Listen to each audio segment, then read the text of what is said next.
why it's really important to have a plan. Have a plan and understand what your goals are. In fact, my camel out there is suffering right now with a broken back. So I actually found Pepe when it was only a couple of hours old, and I'm like, oh, this is a funny meme. Oh my god. Yo! Who is this DJ? The old man is swing trading over years at a time. And it's like, that's where the real money is made. The answer is a permanent loss. With single-sided staking, you don't have to worry about impermanent loss. And really, at the end of the day, it's just a matter of the macro market. It's just what happens. If you're aware, if you're disciplined, you can hone that into further financial growth. Financial freedom, so we can actually live life and not have to be constantly living paycheck to paycheck. I mean, that's the ultimate goal, more or less, right?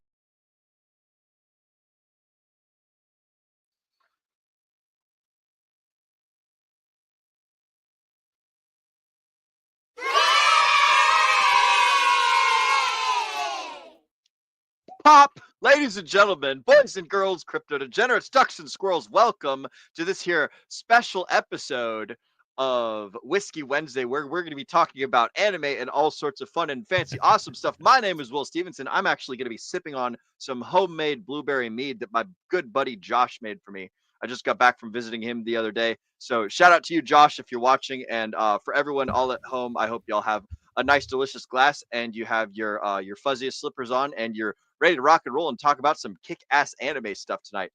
For those of you guys that don't know who I am, again, my name is Will Stevenson. I'm a traveling iron worker that roams around the United States. And in my free time, I like to talk about cryptocurrency and self-improvement and things like that to assholes such as these fine gentlemen over here and you guys at home as well. So that's what I do. That's who I am. I'm also joined by Mr. Zenith. He is something of a budding legal expert for the team. He likes to talk about things going on up at the macro level and things going on up at the government.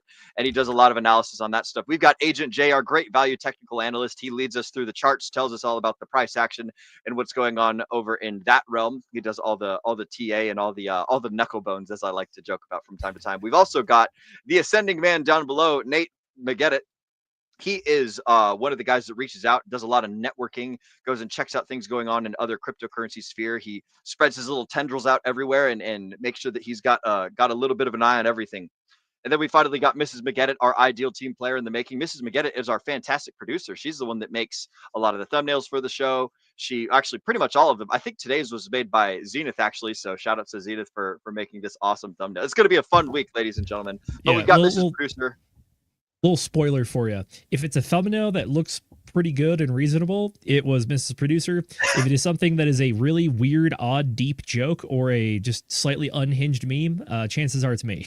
Yep. And if it's something having to do with 69-420, it's generally me, except for this upcoming one. Somebody else made that one, or if it's like a paint thing. But we've got Mrs. Producer, last but not least. She does all the thumbnails. She does the camera switching. She brings up you guys' comments. She does a lot of the social media. So shout out to everybody here on the team. Love to have you all with us tonight. We've also got you guys here at home. We'll talk to you here in a moment. But before we do that, gentlemen and lady on the panel, what's the newest and most exciting anime that you've seen recently? The most recent one that I was watching is for anybody that caught the Sunday show. I've been trying to blast through as much Neon Genesis Evangelion as I can. Unfortunately, I did not make it very far. I only got through episode 11, but I gotta say, it's a lot better than I remember once you get past like the first 4 episodes. I'm like, okay, I see why people like this a lot now. But yeah, that's not new. It's new to me, but that is an old one. I want to say that was the 90s, like early 90s. Mm-hmm. Yeah, NGE is one of those things that you watch it as a kid, and I liked watching it as a kid because I like giant robots, right? And I had a very big crush on Rei Ayanami. But as you get older and you rewatch it, you're like, oh, and we'll talk about this with NGE, right? A lot of, like, for example, Rei, Asuka, and Shinji are representations of the id, the ego, and then the super ego. And then you realize all of the like religious themes, like the undertones from NGE, right? And then if you do a deeper dive, he actually wrote that story as a way to it was an outlet for him to get his depression out, because He lived through like the World War II era, and like all the bombs going off in Japan and stuff like that. So it was like NGE was a way for him to write and kind of put out his frustrations. So it was an outlet for him. So there's a lot of things that you appreciate more when you rewatch NGE when you get older, as opposed to like you just watching it when you're younger. So I'm glad you're finally getting through it, Z. That's fair. I think that is a very deep analysis, and it makes a lot more sense now. Although the thing that I related to the most is there's one episode where there's like a robot that goes out of control, and then this person's like, I will solve your problem, just like give me the codes to shut it down. And then someone's like, that's classified, I'm gonna have to ask for permission. And they go through 4 different like cutscenes of various levels of people saying like, oh, I gotta go get permission for this, oh, I gotta call somebody else for permission. And then at the end of it, it just cuts back to the people on scene trying to do their job, and they're just like, fucking bureaucracy. And I was like, I can relate. I have been ready to board a ship to search for drugs, and then we had to call DC to get authorization from the country that the ship claimed to have its nationality from, and this is all happening at like 2 a.m. so nobody's freaking awake. And I was just like, I can relate to this. Yeah, it's like Third Impact, like equivalent of World War III versus the Angels, but we need to call to get you authorization. Yeah, I feel you, bro. That really reminds me of the recent Nate was watching like a thing on this. I'm not sure exactly what it was, but Trump was talking in California about getting them to start rebuilding the burned down area, and all the hoops they're trying to jump through, trying to make them wait 18 months and stuff. That is exactly what that just made me think of. Yep. All right, I've taken up enough time. Mr. J, what are you watching nowadays? Oh, like the most recent one? Yeah. Most recent one that I'm catching up on is Solo Leveling. That one is it's a boilerplate shonen, but I think they do all the qualities, like they do all of the things that shonen is good at, and they don't try to present themselves as more than that. So I really like Solo Leveling.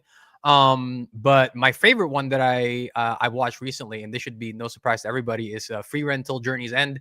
Soso no Free Rent. I think that's probably going to go down in history as one of the greatest serializations of all time. Up there with the works of Adachi Sensei, Togashi Sensei, Hunter x Hunter, right? Adachi Sensei wrote Touch and Cross Game. Some of you guys might be familiar with that, but I think Yamada Sensei with Free Rent is probably gonna he's gonna be up there. I didn't think anything could top Cross Game for me in terms of like just the quality and the depth of writing, but Free Rent is certainly up there. So that's I've watched it like twice already, and I am not going to be ashamed of watching it a third, a fourth, fifth, sixth time, seventh time, forever. So, how about you, Senor Nate? I don't blame you for not wanting or for wanting to watch it multiple times. It's extremely good. It's a really, really good take on like how much of a curse immorality actually is. So I do find, it's definitely going to become a classic in my mind. Hilariously enough, probably the more recent one that I've really liked is actually Dandadan, and I know that's kind of like answer, but it's just good. It's just good. Very What good. was interesting about this was I was just poking through, scrolling like, what can I watch? And people were like, hey, this is a good show, and I was like, okay. So I watched just the first episode. My mind was blown. I'm like, what is this? There's just so many. The concepts are so insanely like unrealistic or just weird, right? Yeah. And then the colors in them are just mind-boggling. Yeah. It's just Nate. I don't know if you've seen it. Have you seen Gurren Lagann? Gurren Lagann, yes, multiple times. Dandadan reminds me a lot of Gurren Lagann, right? All the sexual innuendo, and at surface level, it just seems like there's a lot of fan service. But especially you mentioned like the colors and the vibrancy of the animation. That's it. So the themes and the animation reminds me a lot of Gurren Lagann for sure, especially with all the sexual innuendo, bro. Yeah. My favorite line from Gurren Lagann is the drill that pierces the heavens.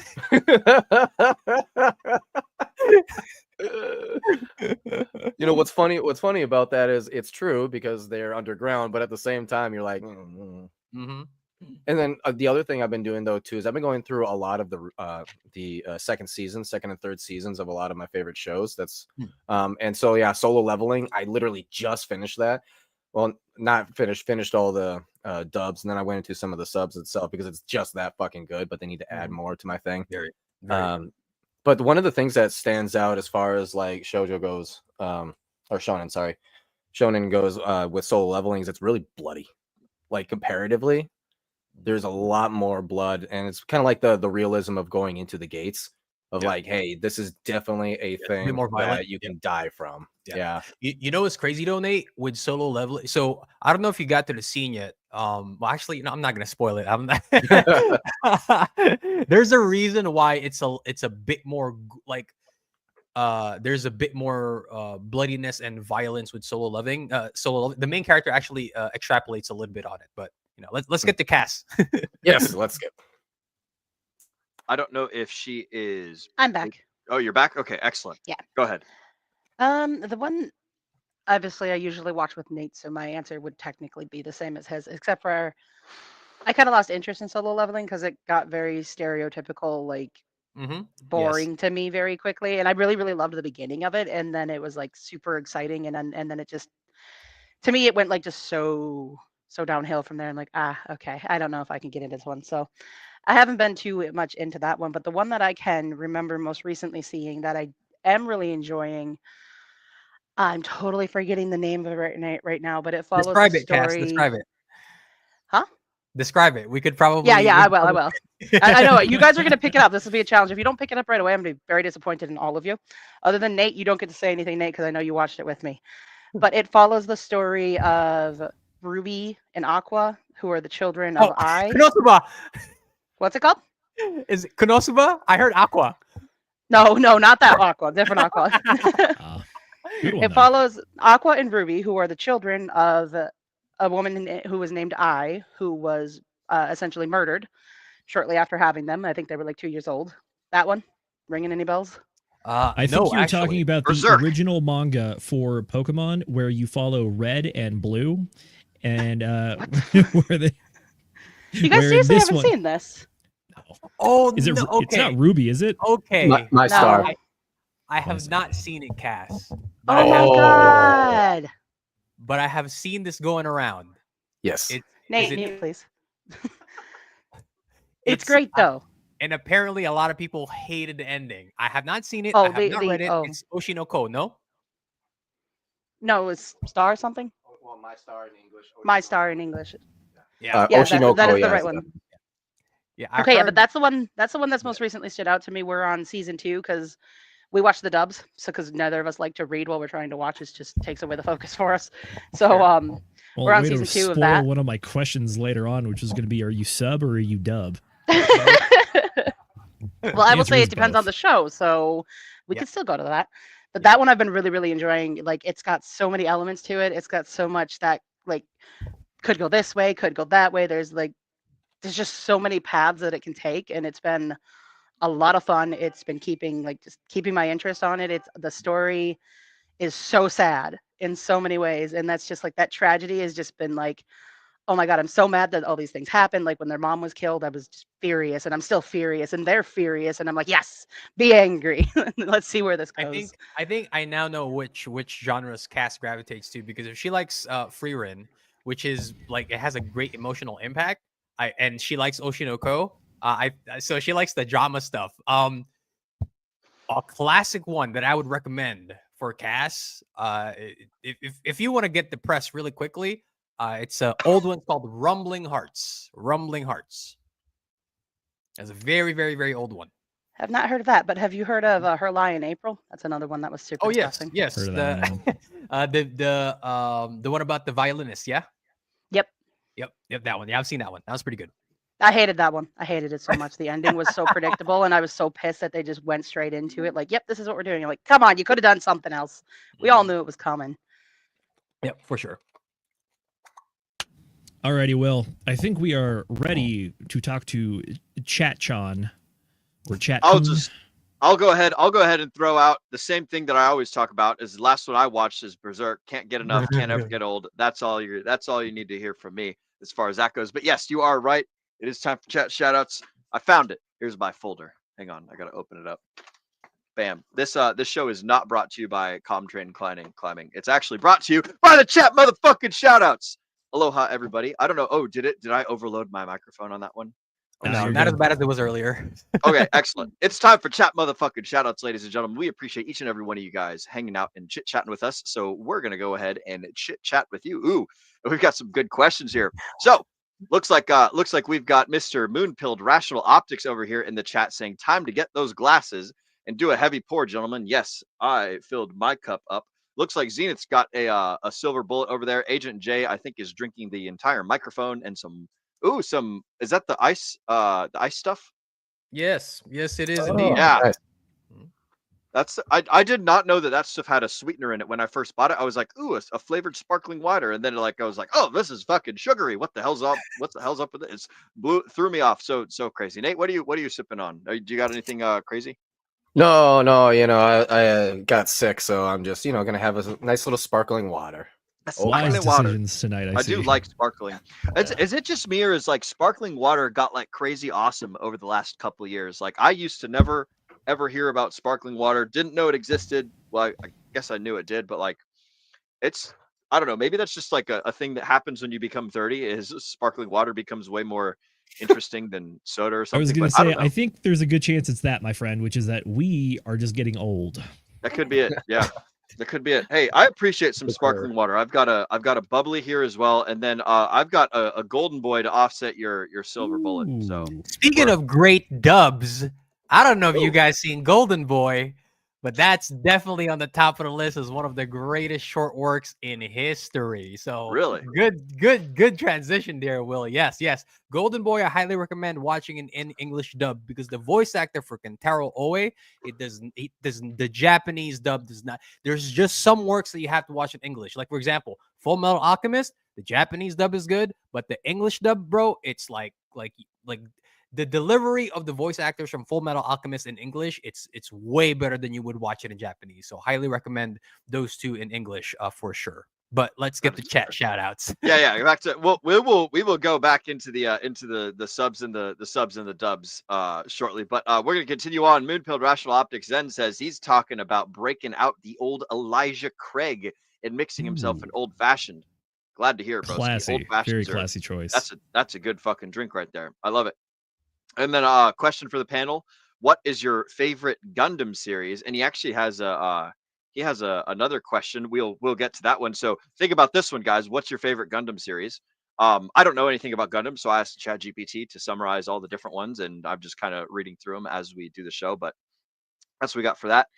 His next question: if you had to pick a waifu pillow, which one would it be? I know what that is. And then, oh, man.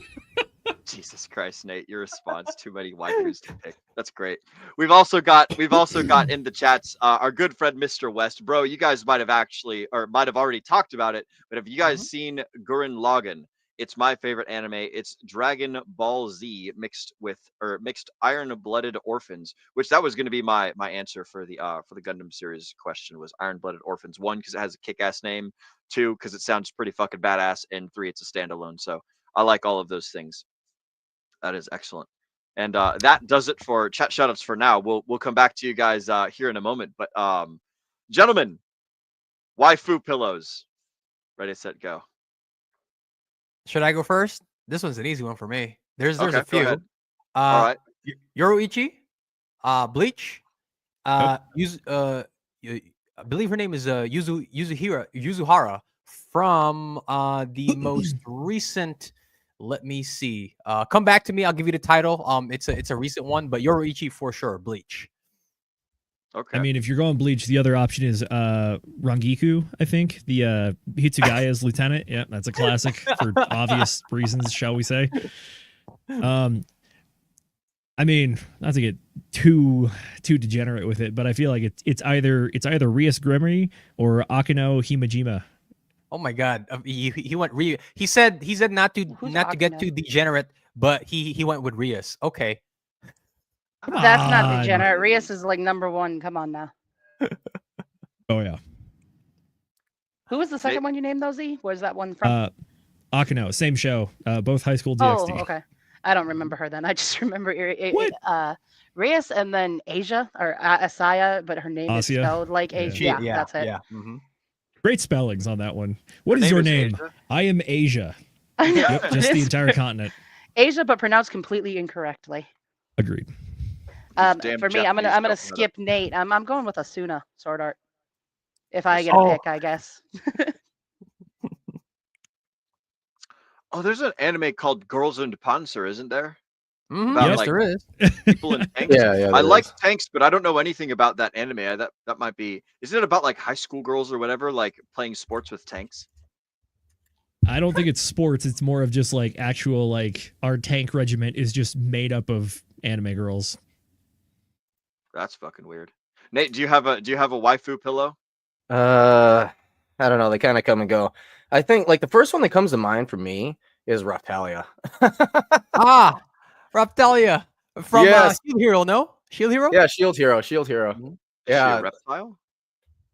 No. She's a little fox.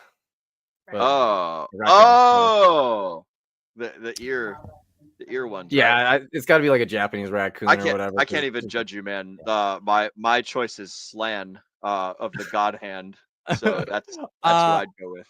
Will or whoever's producing, can you bring up my screen share so we get a picture of the very very very beautiful Yuzuriha from Hell's Paradise. No, So, why? And stream's canceled. There we go. Oh man. basically the light skinned version of Yoruichi. If you guys haven't seen Hell's Paradise, so Hell's Paradise is actually the third and final a series coming out. So you know how the big three was, in the past was One Piece, it was Naruto, and then it was Bleach. So Hell's Paradise is actually part of the Dark Triad, right? That's the name that the new kids are calling the Dark Triad, which is JJK, Hell's Paradise, and then Chainsaw Man. So there's like thematically those are like super duper dark, right? Which is why they're called the Dark Triad. And Hell's Paradise was actually the last one to come out, and Yuzuriha made her way very very quickly to the top of the waifu charts when she debuted. So She's got that special ability. Be a lot of fun. yeah, so highly recommend Hell's Paradise, not just for Yuzuriha. It's a very good series, very good series. I guess an honorable mention would go to the only person that got a glow up in Boruto in their adult form, and that's got to be Ino from that one. Yeah, everyone else just got old and lame, unfortunately, except for her. Yeah, remember remember the she was one of the teachers, right? She had the fishnet on, right? Her husband died in Naruto. Remember? Are you talking about the red-eyed lady girl. that married Asuma? Yes, her. Oh, gosh, what was her name? But it doesn't matter. She was like such a forgotten character because she's like one of the only other like people who can use genjutsu that doesn't have a Byakugan or a Sharingan, and they're just like, yeah, get out of here. It's like, what? Yeah, but remember what happened to her in Boruto? Oh God. So yeah, a lot of characters did not get the glow up treatment in Boruto. That's for sure. No, absolutely not. Mm-hmm. Alrighty, tell you Gundam. what. Oh yes, the Gundam question. Will mentioned it earlier. The issue with Gundam is that Jay, like you, I am a big fan of giant robots fighting each other, but Gundam is just so hard to get into. Although I've seen a little bit of Iron-Blooded Orphans, that's a good one, and then I forget the name of it, but it's the one that's like really out there, and they have like the giant, they have the Gundam from Mexico that has a giant sombrero on it. What? Hold on. I don't think I've ever seen that one. I gotta This is not look. There's a Gundam Wing, lot. is it? This is not Gundam Wing, is it? It's one of the wings, I'm pretty sure. It might be Z-Wing or something. Okay. Because I know thematically Gundam Wing has some of that kind of stuff. But I don't remember Gundam Wing too much. How about you, Nate? Favorite Gundam? Yeah, for me, without a doubt, this has always been my favorite. In fact, it's been one of my favorite animes of all Tequila time. is Gundam. 00. Yeah. Sorry, go ahead, Nate. No, don't worry about it. Yeah, no, Gundam 00. Now that one right there, it's just it's a really interesting look on what would happen if the advanced technology of Gundams basically appeared on Earth because of an advanced scientist with new technology, right? And then he's like, okay, well, we're going to be the world powers now. We're going to solve all the issues. It's kind of like basically being Trump right now. How about Cass? Cass, have you seen or do you have any favorite Gundam series? I have seen plenty of Gundam. I don't remember any of them. It was never something that I was interested in. I actually have like a deep-seated heavy dislike for mech shows. I really don't get into them. I've never liked the giant robot shows, but there are a few that come to mind that stand out. Gurren Lagann is one, Code Geass is another, and then Darling in the Franxx. Those are the only like Gundam shows when it comes to like, well, if you count like real life series too, I really enjoyed Pacific Rim, but that's also got big monsters fighting robots. I mean, who doesn't want to say that? I At least love to some how- extent. I don't like watching the big robots, but I do like the big robots fighting Well, monsters. I think my issue with Gundam was that it was one of those shows that was spammed all over like Cartoon Mhm. Network as a kid. It So I was, just saw it yeah. constantly and I had no idea what was going on because, as you guys have already mentioned, there's so much of it. There's so many different versions and so many different series that I got so lost trying to follow that show. So Gundam inspired a deep hatred of mecha animes in me for a very long time. But I would say it's probably cured now because of the 3 shows that I just mentioned. So maybe it's something for me to revisit. I don't know though. I don't have a favorite because I don't remember what any of them were attached to. I just saw a whole bunch of them at one point. I love how Cass was like, my first 2 favorites are some of the greatest mecha series of all time, right? She chose Gurren Lagann as number 1, and then there's Code Geass, right? Another one of the great mecha series, and then she fucking goes to Darling in the Franxx. It's like nothing but fan service. Yeah, but it was fun. Like the ending actually like kind of tripped you up. It's like, oh god, okay, so what are they doing now? They're out in space and they're like in trees and living in I don't even know what the hell happened. It got my attention by the end. It could not keep my attention, Cass. I'm sorry to say. Like I tried watching Frank's twice, and I was like, the fan service is too much for me. This is like it's too in my face, and like I'm gonna pass. But it's okay. If you like it, then that's totally cool. To be fair, I don't remember if I actually liked it because it's been a long time, but I do remember watching the entirety of it. So yeah.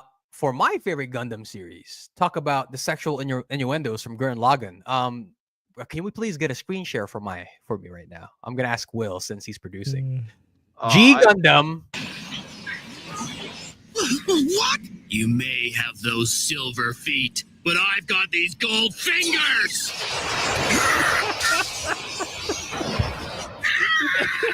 Here I go. Shining.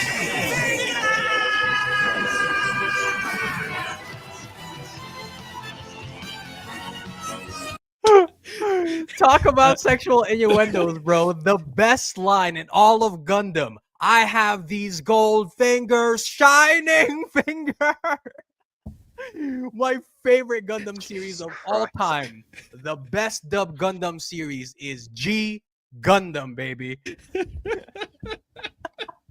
That was the greatest out of context clip I've seen in a while. These golden fingers. Man, I did a little bit of looking after you mentioned the Tequila Gundam, and it turns out they got a Neo Canada Lumber Gundam.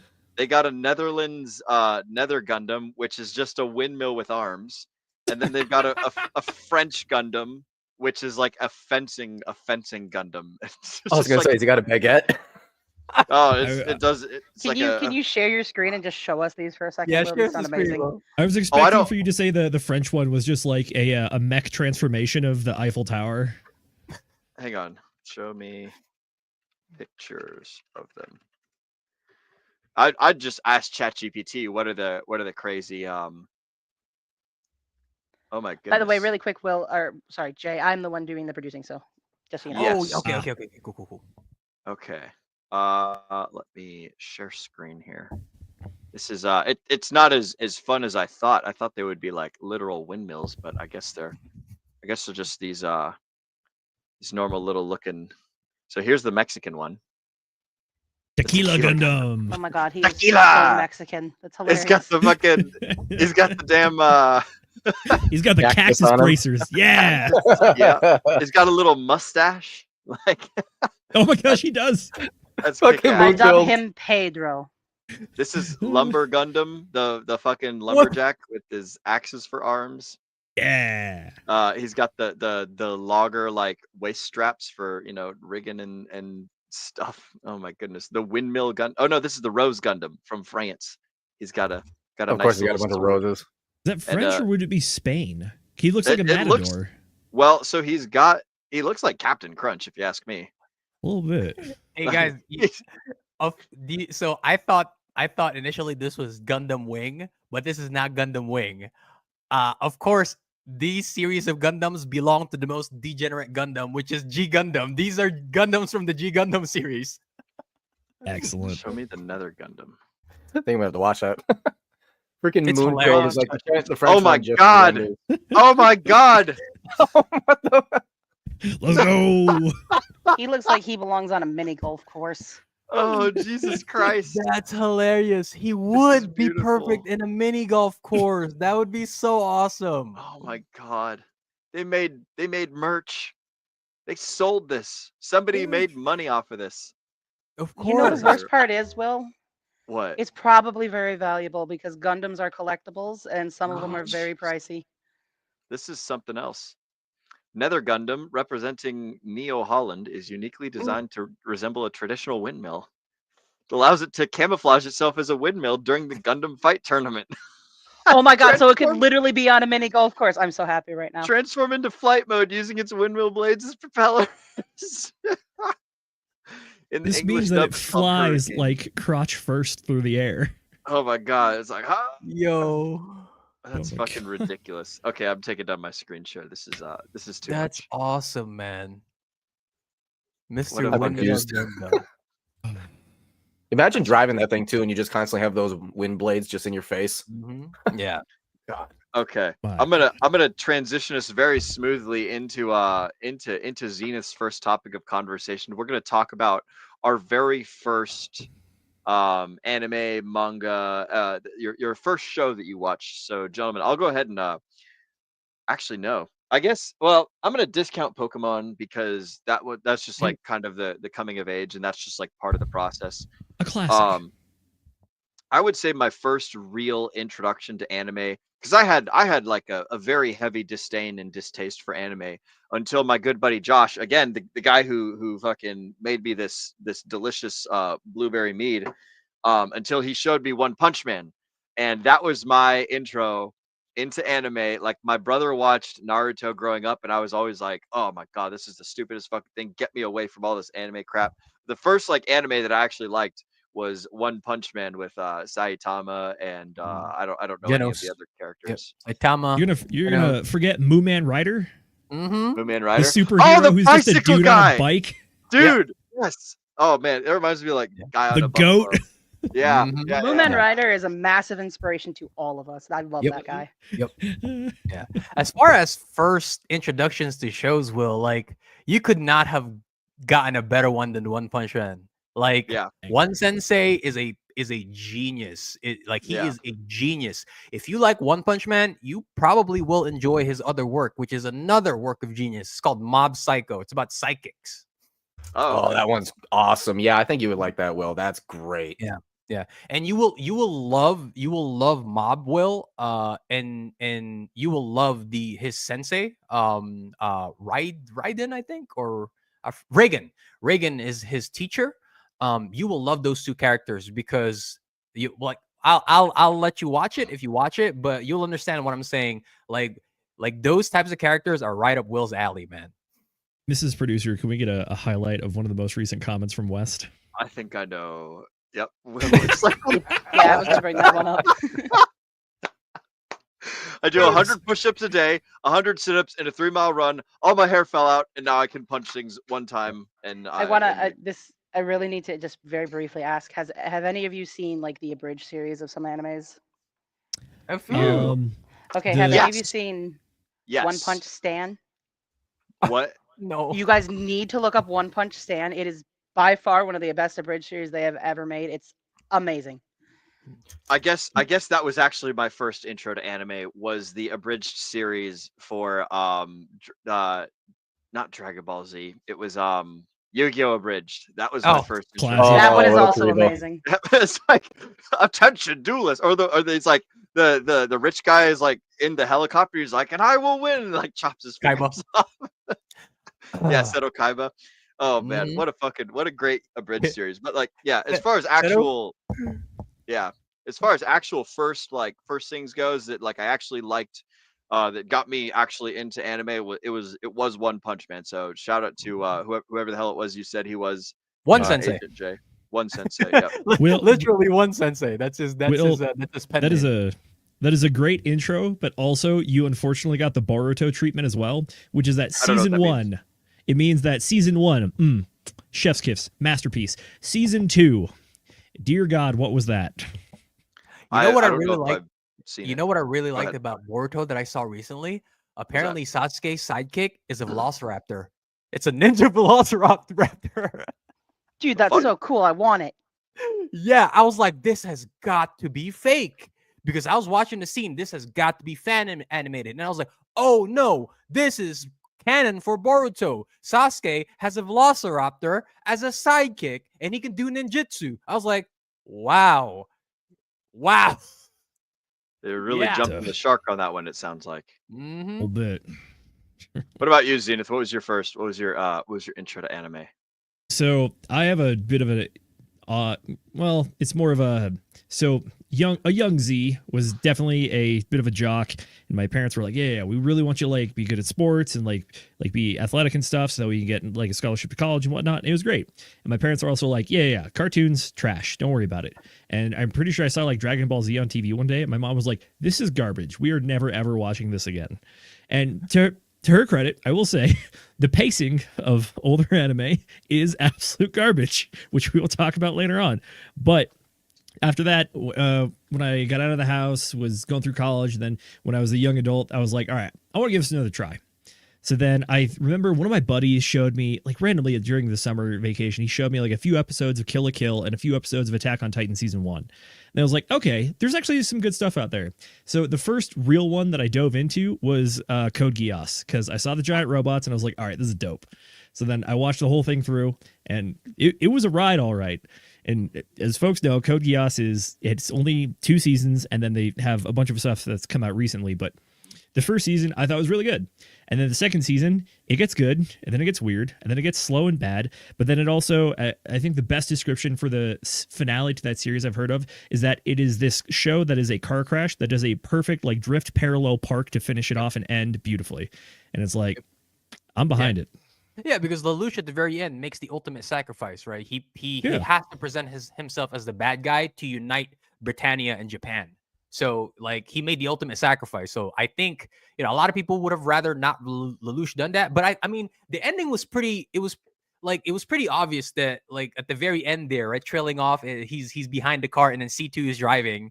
So I was like, well, Lelouch didn't really die, and then apparently, so this is the apparently. The new season of Geass is Lelouch making a comeback. Don't know yet. I don't know if that's true or not. A lot of fans are speculating on it, but we'll see. I'll give obviously spoiler warning, because we're probably going to be talking about it, which means if you haven't seen it, I mean, we'll try not to ruin it too much, but yeah, Code Geass, they leave a cliffhanger at the end of the official series of like, oh, is he alive? Is he not? And then they make a movie afterwards, and they just straight up bring the dude back. Like, yeah, he's alive. Mm-hmm. Yeah, that happened in the original Black Butler. They strayed from the manga because I don't think it was out yet, and so they ended Black Butler season 1 by killing off like the main character. And then in season 2, it's like, nope, never mind, he's fine. He actually, in fact, he even becomes a demon. It's like, wait a minute, what? And then now that has been totally like scrapped and thrown out, and they basically pretend it doesn't exist. And they've started remaking Black Butler now with like the actual following the manga, like the real story. It's like, wow, thanks for all this unnecessary chaos, guys. Yeah, I was so confused when we started watching season 2 and he's just back, and I was like, wait a minute. Huh? They just like threw him in there. They didn't even put a story behind it. He was just there. Yeah, there's a lot of series. Yeah, he never left. Yeah, there's a lot of series that do that. Will, like the first season, for example. I'm sure you guys are familiar with which is the one with Kaneki? Kaneki Ken. You guys know this one. What's 1,000 minus 7? 9,999 or 999.3. Man, the one with the ghouls, Tokyo Ghoul, Tokyo Ghoul, man. So they do a lot of stuff. Like Tokyo Ghoul, when it came out, was like extremely violent. They didn't really know if it was going to get a second season. Japan was like super conservative still at the time with their media. And so they had to make an original ending for Tokyo Ghoul, and everybody was like, yo, we got to, it's like, speaking of retcons, right? We got to retcon that. And so when the series got greenlit for a second season, they basically took back a lot of the original ending from the first one. And the anime only people going into second season, they're like, what the hell just happened? Because the second season follows the manga a lot closer. And so it's very similar to what Nate and Cass are describing with Black Butler. So that happened with Tokyo Ghoul as well.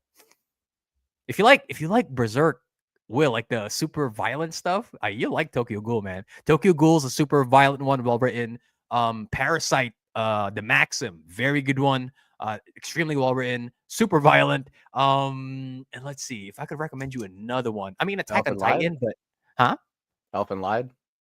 Oh God, I don't think Will would like that. I don't really like Attack on Titan all that much. It's got like a mediocre story and a bunch of bitches. Yeah, I figured you wouldn't really like Attack on Titan. I think Parasite, Parasite would resonate with you since you like Berserk a lot. Parasite is fantastic. I definitely recommend Parasite, that one. Yep.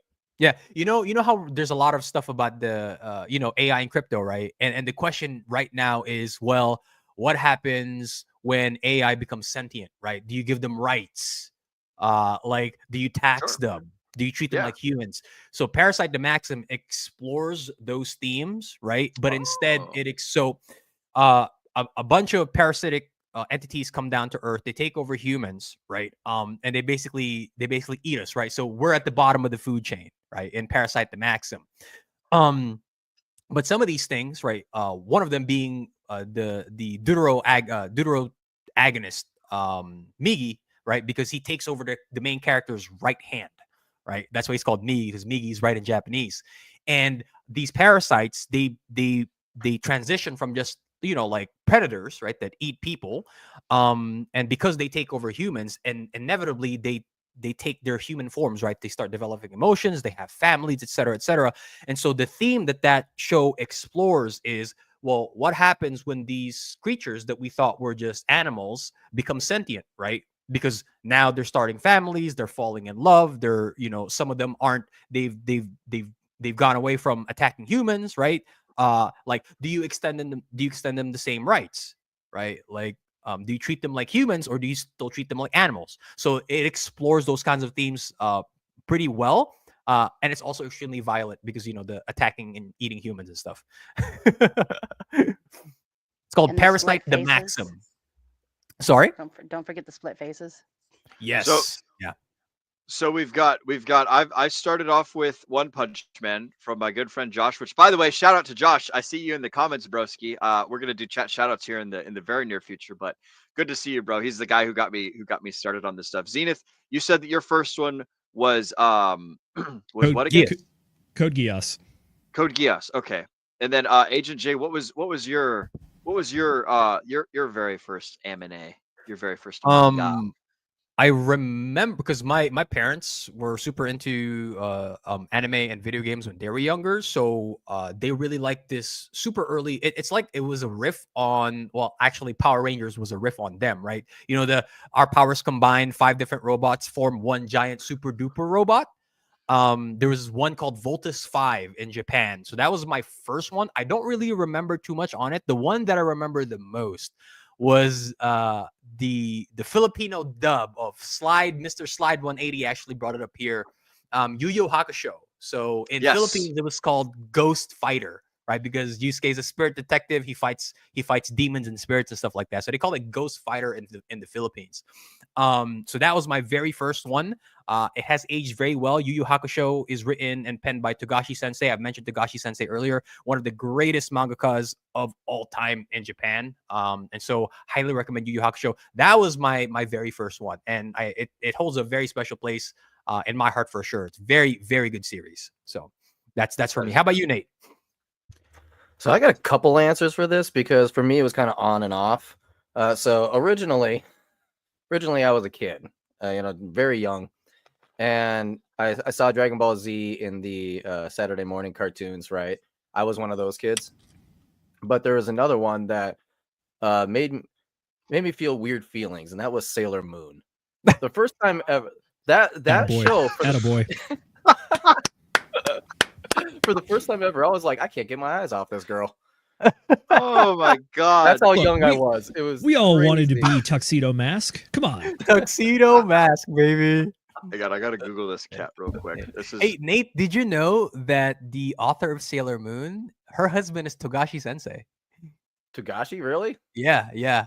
It was so a lot of the community is actually speculating that, because Togashi Sensei is in like super bad health, which is why Hunter x Hunter was on hiatus for a very long time.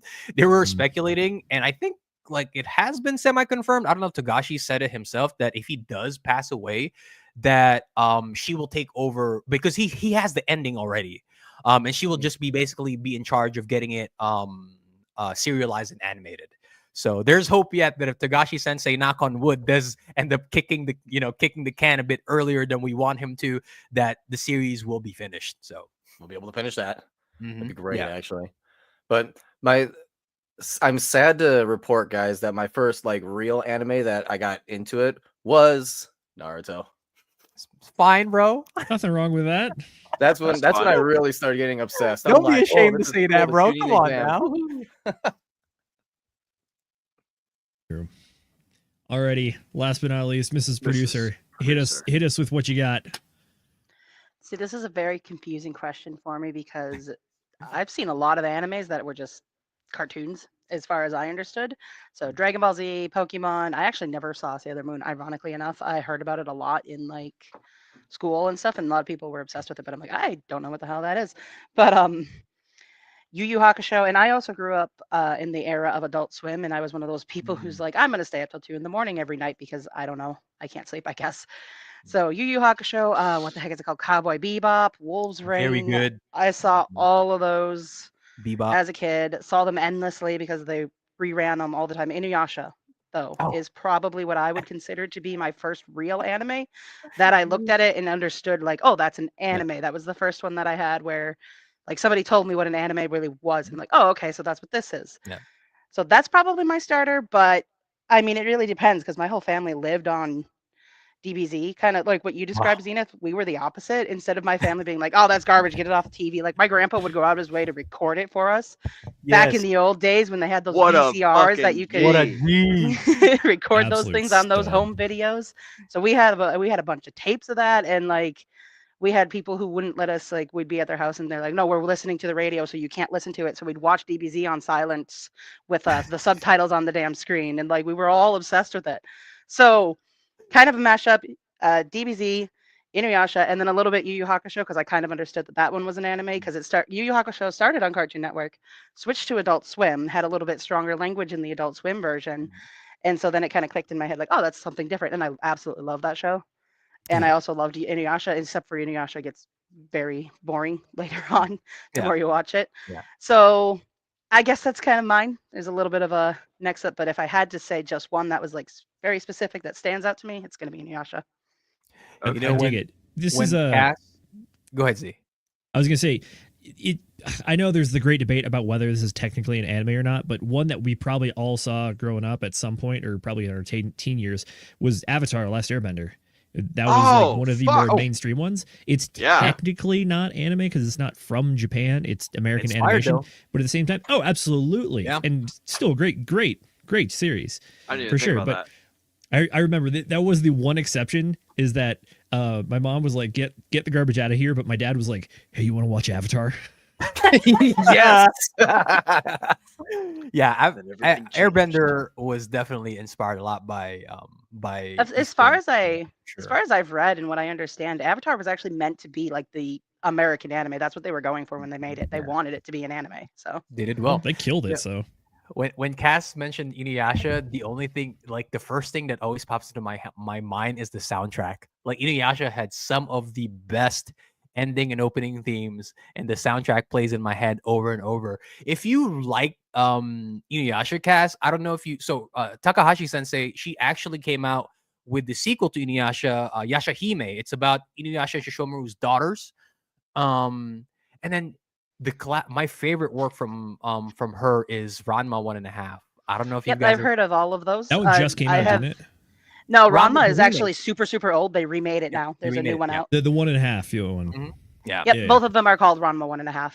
Mhm. Both of them are that title. What? It's Yeah. yeah, it's I don't know. I have no idea what the 1.5 is, but I know that when I was into you and Inuyasha, a lot of people talked about Ranma 1.5, and I'm like, okay, I'm not gonna watch that because I don't even know what that is or how to find it. Mhm. But yeah, I've Yeah. heard of the sequel with the kids. I really want to see that at some point, but kind of like what Z was talking about earlier when we were harassing him over Free Run, it's on the list, and I got to get to it at some point. And there are other things I'm still kind of higher up. So Mhm. Do Yeah. we just want to cover this now? Get the shame out of the way. Like what is the major series that everyone tells you should watch or you should know it and you just have not gotten to it for yet? For me, Let's that hold is Free that Run. question. Oh, I okay, was gonna okay. say let's hold that question for after shoutouts, so that way people can think about it and stuff because we've had quite a few people pour on in here since we started. So if you don't mind, Mrs. Producer, let's go ahead and do some chat motherfucking shoutouts where we shout out you guys here at home. We appreciate y'all watching, by the way. Thank you for joining us. If you just hopped in, we are talking about lots of awesome anime stuff, as you can see up in the title, and obviously as we are conversing. So, Mrs. Producer, if you don't mind, let's go ahead and pull up some of these fantastic chat shoutouts. We've got Mr. Moonpilled Rational Optic coming in saying, noting this so I don't forget, thoughts on Black Samurai series. If you could keep that one starred, Mrs. Producer, we'll cover that after Zenith's question of shame coming up in the near future. So we will keep that. Next up, my good real life friend, Dr. Alan Chen, Your Health Unplugged. Hola, amigos, mis amigos, degenerados. Degenerados. Yes. Shout out to you, Dr. Chen. Good to see you here, buddy. For those of you that don't know, Dr. Alan Chen, Unplugged Health. We did an interview with him last Wednesday, a week ago from today, where we covered basically how to sort yourself out and keep yourself out of the terrible medical system that exists, and how to like take your health and bring it into your own hands, and don't mess with insurance, don't mess with the medicine and stuff. If you have like super crazy medical problems that need like immediate solving, like your arm gets chopped off, then go to the hospital. But if it's some other stuff, like there's a lot of shit you can do just like preventatively throughout your life, and that's what his content focuses on. So good to see you. Good to see you, Dr. That's the Chen. best, man. Preventative care is the best way to go about it, man. You stop the dominoes from falling before they even fall. So Yeah, agreed with exactly. Dr. Chen for sure. Yep, it was a great episode. I can't wait till our next one. But moving right along with the chat shoutouts, we've got Mr. M Rock Jockey pointing at that like button. Make sure that you guys like the video. That's the only thing that we're going to ask of you today is like that video. And if you guys feel like interacting, throw some comments in there too. But first and foremost, make sure you like the video. I don't know if it does anything, but I like seeing the number go up. So the more number go up, the better. So excellent. Good to see you, Mr. M Rock Jockey. Thank you for hopping in. And then we've got our very own Mr. Brendan, the anonymous bean from the DJ Roundtable. These fucking weebs. Look at these dudes. Look at them.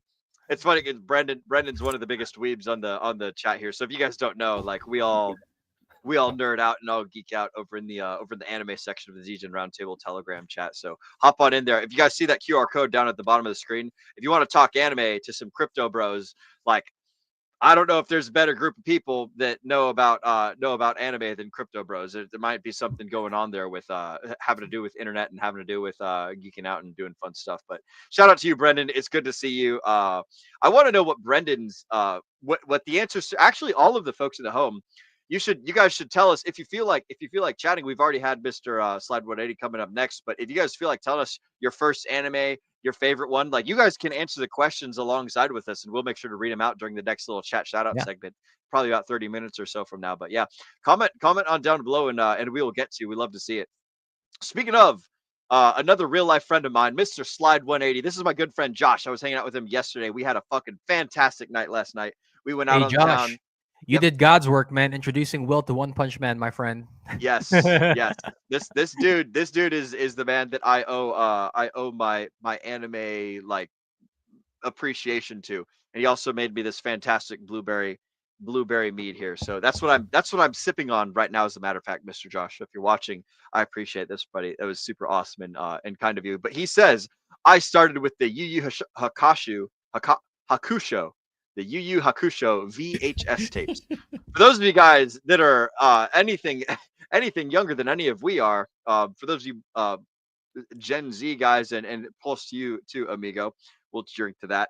But for any of you guys, young amigos out there, VHS is what came before DVD, which is what came before, streaming and digital stuff. So if you guys want to spin some film really fast, you can get like a 480 pixel image up on some screens and stuff. That's what VHS is. So good to see you, Mr. Josh. Thank you for. While we're on slide 180, I gotta say there is a 100% chance that man is a fan of Initial D, especially considering he has a 240. I'm pretty sure he actually has a 180 SX in that picture, if I'm not mistaken.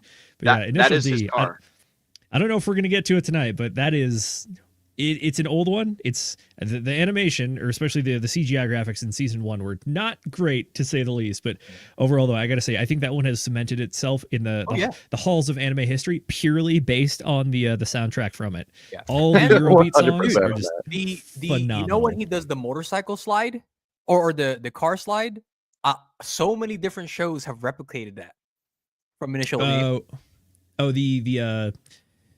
It's like episode 1 or 2 where Keisuke is like driving through at nighttime, and then he sees Takumi come up in the 8-6, and then he's like, this guy's going way too fast in this turn, and then he just like does like a quick kanji into a drift, and then he's like, whoa, inertia drift, whoa.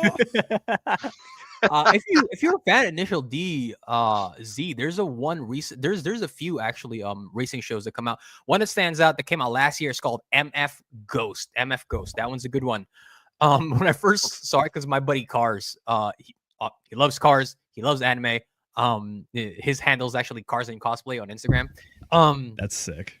And still got one chat shout out left. So if this is gonna be a long thought, then let's stove it till we get this last one. It's our good friend Paul Sachs, by the way. Where's my mobile suit Gundam brothers at? We were actually talking about Gundam earlier, Mr. Paul Sachs. Good to see you though. Another real life amigo of mine. Y'all should go travel more.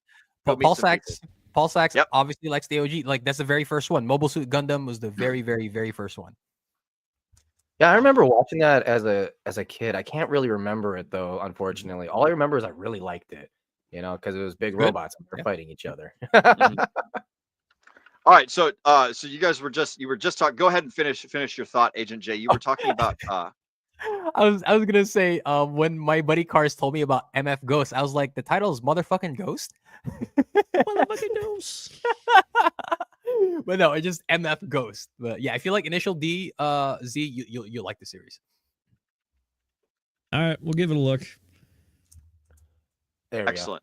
And then we've got Chen being a silly goose in the chats. Oh, we got Brendan. First anime is hard to remember. Probably Dragon Ball, possibly Ranma 1 or 1.5 or 1.5 or Sailor Moon, something like that. That's good to know. What's the deal with Sailor Moon? What's that anime all about? What, like, the elevator pitch for Sailor Moon? Magical Girl. It's like the original Magical Girl show, which is like just a normal like high school girl who has magical powers and is like a vigilante in the off time. And they have these wild transformation scenes where they power up and they defeat evil with the power of friendship. Mm-hmm. Yeah. I see Will's face there. Jesus Christ. You go, girl. Hey, Will, if you enjoy that, you should go check out the series called Gushing Over Magical Girls. I'm sure you'll very much enjoy that. That's totally my style, bro. You caught me. That's the thing that I love the most is magical girl sequences and anime. I freaking love it. We've got another one from Brendan just rolled in. The first 2 movies I ever saw were My Neighbor Totoro and Kiki's Delivery Service around the same time. Absolute classics. My neighbor Totoro. It's Totoro. Yeah. Okay. Totoro. My Neighbor Totoro is an absolute famous classic, especially with that stupid weird cat bus. That thing makes it into everything nowadays. Yeah, cat bus. Yeah. I'm glad he brought those up though, because one of my first anime movies that I like acknowledge is like, oh, this is anime, was actually Howl's Moving Castle. Oh, Howl's is a really popular one, yeah. I saw a little bit of that. I was talking to Josh about that last night. I don't remember where I heard this, but the reason that his castle moves is tax evasion. So falls right in line. Falls right in line with the Crypto Bros, man. Like that's the whole reason his castle moves. Fucking tax evasion. One the same. He doesn't have to pay property taxes because it's Dude, that is amazing. Did you guys know that that's actually a book? Yes, Howl's I Howl's did know Moving it's a Not. book. Yeah. I Howl's wouldn't be Moving surprised. Castle is a book, and I actually found the book before the movie. We watched the movie in in school, and the book's actually really, really good. If anybody is interested or has the time. Howl's is Okay. Miyazaki, right? Yep, it's one of the Miyazaki movies. I'm not Yeah, sure I if he mean, also wrote the yeah. book. I can't remember. Honestly, I'm pretty sure he probably. Well, I don't know. Is he a writer? I don't know. Yeah, you can't go wrong with Miyazaki, man. He says he's gonna retire. He's gonna retire so many times. He's like, I'm gonna come back. Yeah, he keeps saying that, and then something new pops up, and it's like, never mind, there he is Yeah. again. It's like Kojima. I don't know. You guys played any of the Metal Gear Solid games? Like Kojima keeps saying that he's gonna retire, and he's like, I'm just gonna come back and do more games. Just make some more. Mm-hmm. Man, Metal Gear's that's an interesting one because that's just like that game is half like do some stuff and then half cutscenes. I can't remember. I think it was Josh again hanging out with Josh last night. Like we were talking about. I'm pretty sure it was him talking about like trying to get into the Metal Gear games. I can't. Man, all of my memories of the people that I talk with, they kind of all get melded together, especially when I've been drinking and shit. But man, Metal Gear is fucking awesome. The later series, will like I think after Guns of the Patriots, I think they do a lot more cinematic. They're more cinematic heavy, right? Yeah. Well, it was but- Josh because there was a trivia going on at the bar we were at, and one of the questions was Metal Gear. Continue Yeah, though. They're more cinema heavy. But the first few are not so much, and they're more action.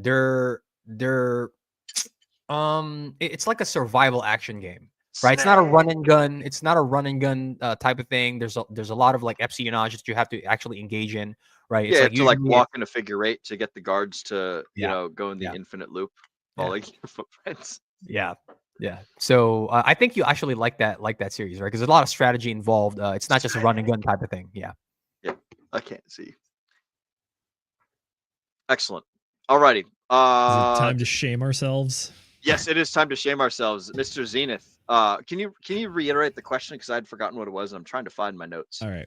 In case it's not obvious, and we've already covered it a handful of times tonight, which is someone says that this is an amazing series and you absolutely have to watch it, and then some of us look at blankly at the other person like, oh, yeah. There are many of those out there, so let's go ahead and put our air out the dirty laundry, shall we say? Put the shame out there. I have not seen Free Run. I've had literally double-digit number of friends tell me to see it already, and I have not touched it for a second. I have not seen Demon Slayer, and I have zero interest in seeing it. It's okay. Demon Slayer is it's not worth it. all right. I know it's like one of the most popular ones out there, but I just look How at it and like, dare you betray Nezuko like this? Look, I will say Demon Slayer is beautifully animated, but you guys know how I am with series, right? I need some depth of writing, and Demon Slayer has absolutely zero depth. Zero.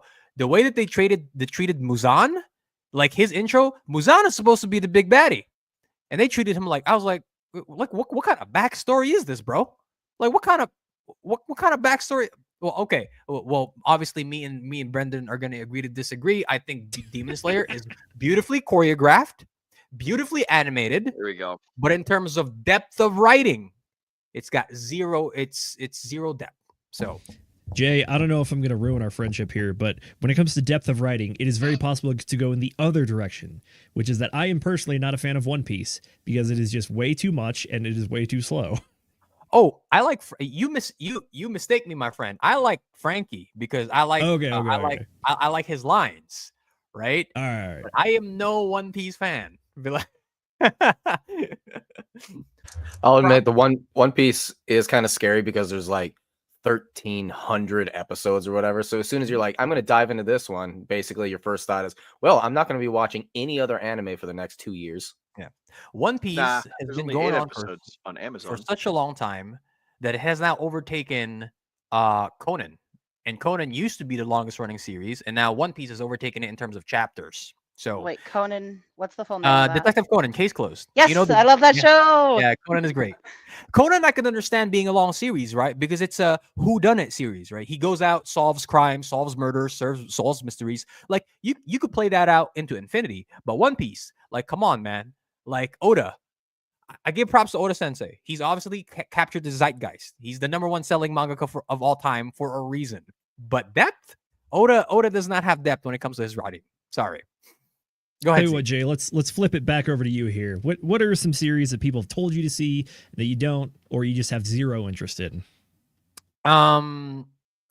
One that people ask me to watch, but I won't because I know it's terrible. Because I've seen the first few episodes is Black Clover.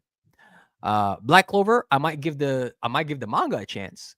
But if anybody who has seen Black Clover, especially the original Japanese dub, you would know that Asta yells all the time. And even if the series is good, I could not stand all of the yelling in my ear. Okay, it's like nails on a chalkboard. So Black Clover for sure, but I am not ashamed to say that I have probably seen most, if not every, major anime that people are like, you should probably watch this. I've probably seen it. What's the one about the chef that makes a bunch of food? and a Shokugeki no bunch of- Soma. Food Wars. Food Wars. Food That's Wars. so good. Okay. Okay. Somebody Yeah. recommended that one to me, and I watched part of it. Well, here's a little Food Wars interesting. is amazing.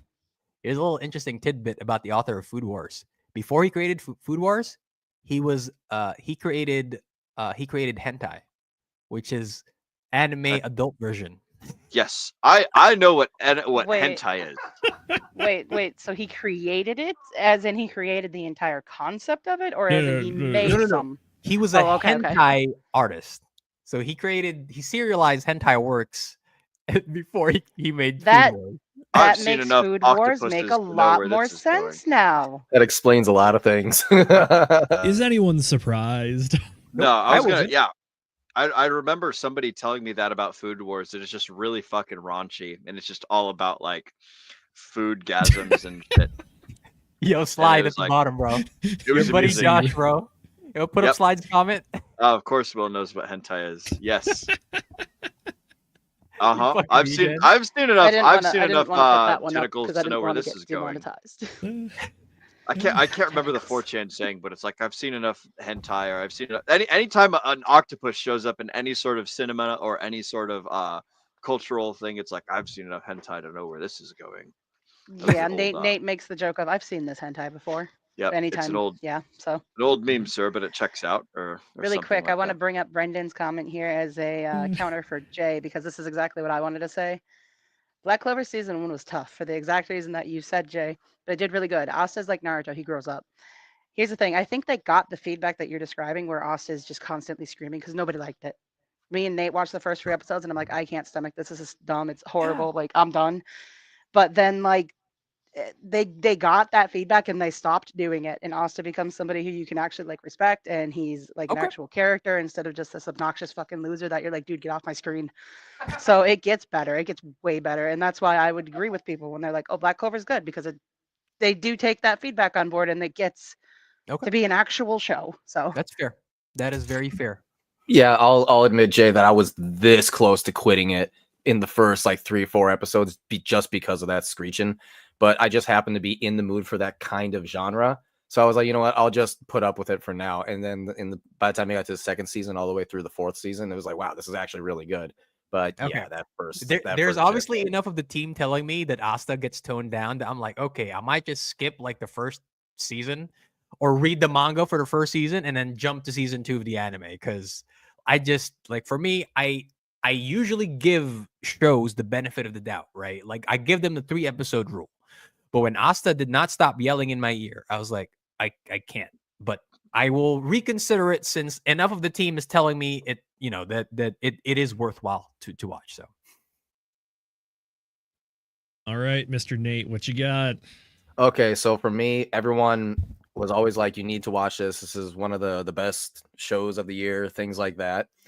And I watched it and it was very disappointing.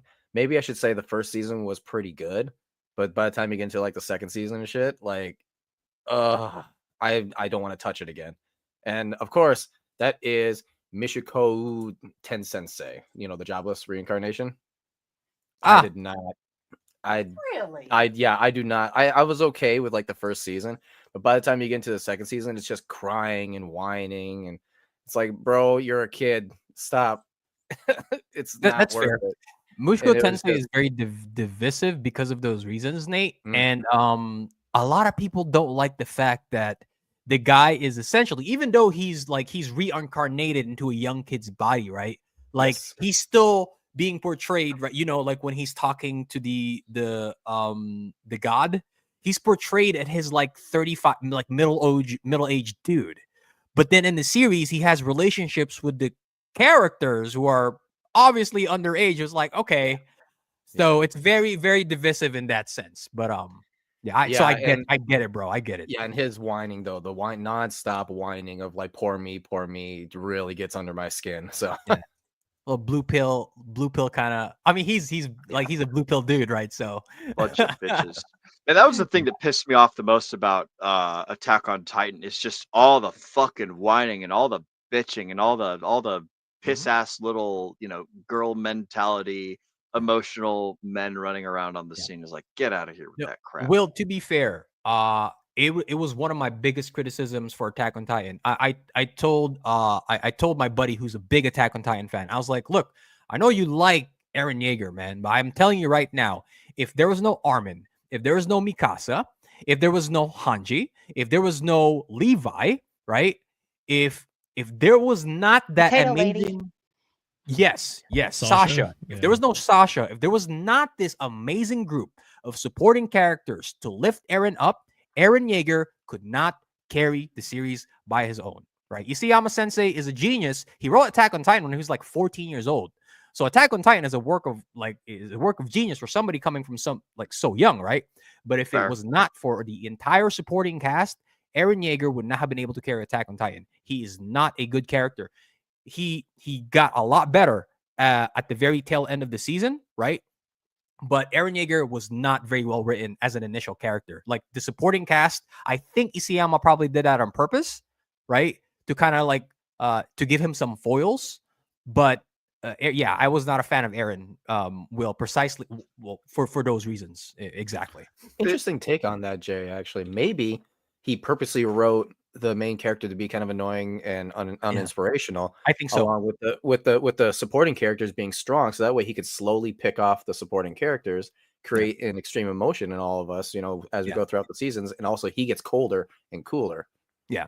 It's like I'm going to chop off my hand so I can build a really cool mechanical claw that's nifty and starts losing screws as the series goes on. Like, I don't know, man. I will never forgive them for killing Potato Lady. I'm sorry. I'm still upset about it.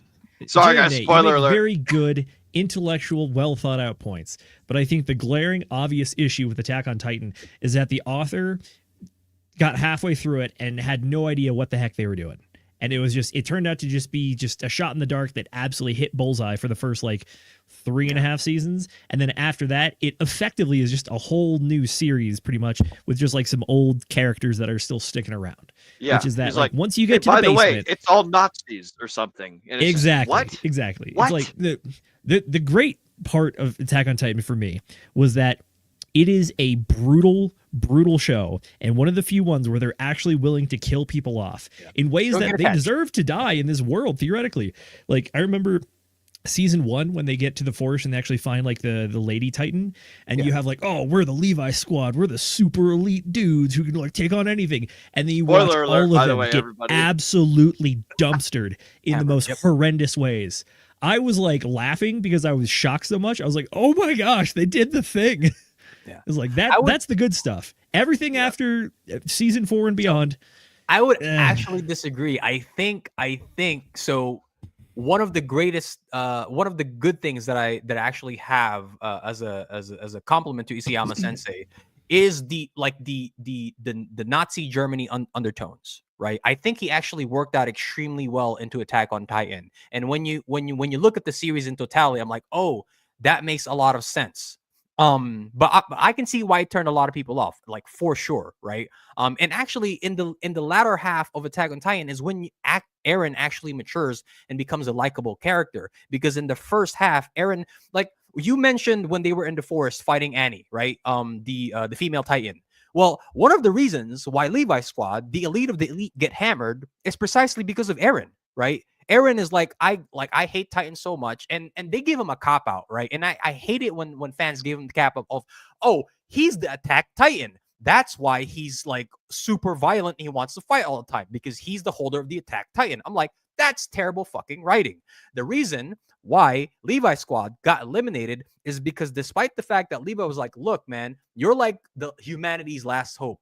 We need to get you to X, Y, and Z safety to find out what's in the base, what Grisha's basement, right? And we need you to stay put and follow our orders. And then what did Eren do? He did not follow orders. So it's like, you compromise the safety of your squad, and then you compromise what is supposed to be you, the future of humanity, right? And he does that over and over and over again. And I'm like, Yeah. dude, like one or two times are like character growth moments. 3 or 4 times, It's a pattern.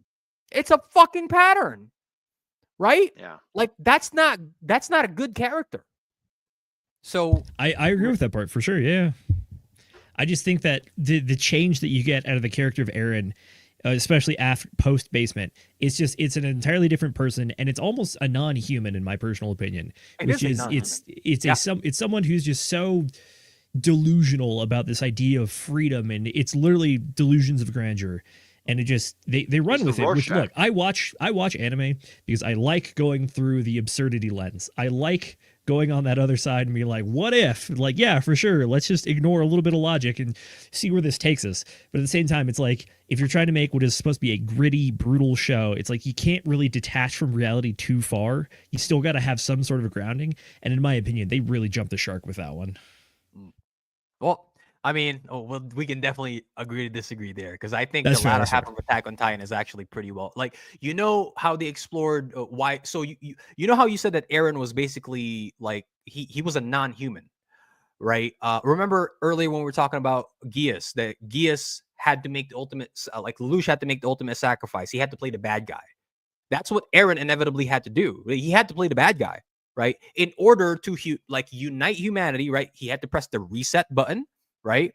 And he was like, well, if this is really what we have become as a species, right, both on like Eren's side and both on the other side of the wall, right, those two groups of people, I'm just going to hit the reset button.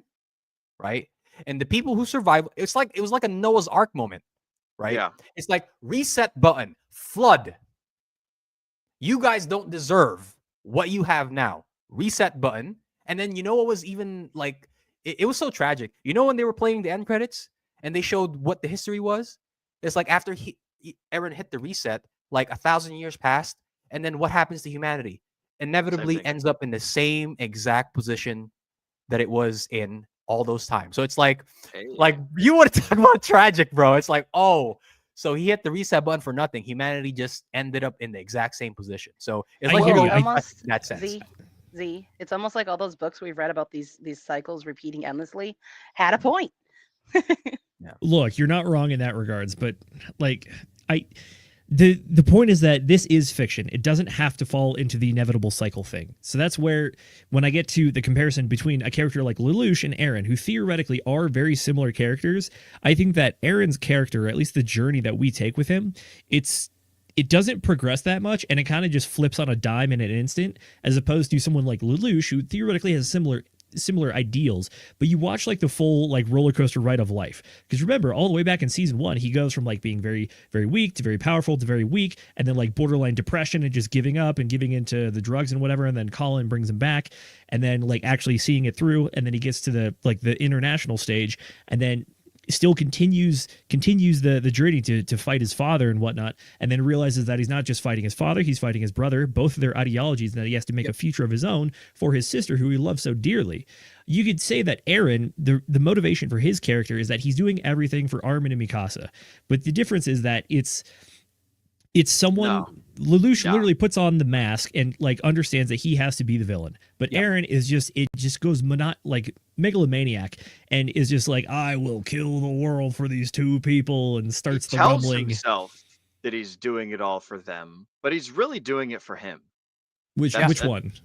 Eren.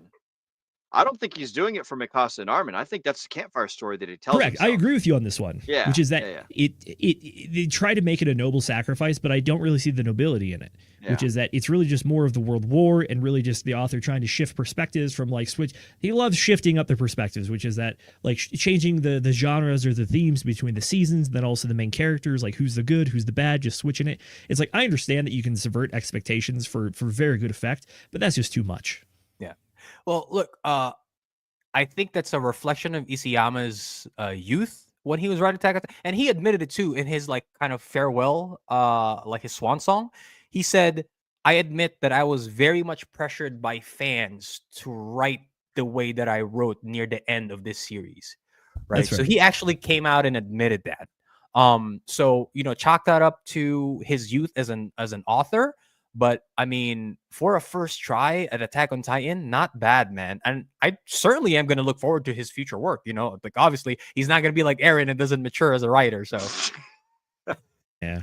All right. Tell you what, let's Mrs. Producer, we got to get to you, and then we have a very interesting super chat that I think we should cover. Yes. Okay. What was the question? The question was, what is the series that you have not watched yet that everyone gives you crap for, or the series that people tell you to watch that you just have no interest in watching? Okay. Oh, I got to sneeze, but it's not happening. Oh, that's so annoying. For me, definitely the first one that comes to mind is Ranma 1.5, because with how much I love Inuyasha, I've gotten that one recommended to me my entire freaking life, forever, as far back as I can remember, and I still haven't watched it. And then the other one, just kind of a more generic thing that I know everybody in the universe knows or has heard of or has seen at some point in time, is Bleach. I haven't seen Bleach. I hated the art back in the day, and I almost didn't watch Code Geass for the same reason. They're very tall and lanky, and it bugged me. Like I couldn't watch it, but I made an exception for Geass because, quite frankly, I love Lelouch so goddamn much. I had to. But I still haven't seen Bleach. So I don't know if eventually I'll make an exception for that one, because I know it goes into like, I know it's about like not demon slaying, but like ghost slaying or something. I can't remember exactly what the main premise is, but I know they do a lot of supernatural thing, which is totally up my alley. So I might watch that one, but I'm not really sure if I'll ever watch Ranma 1.5.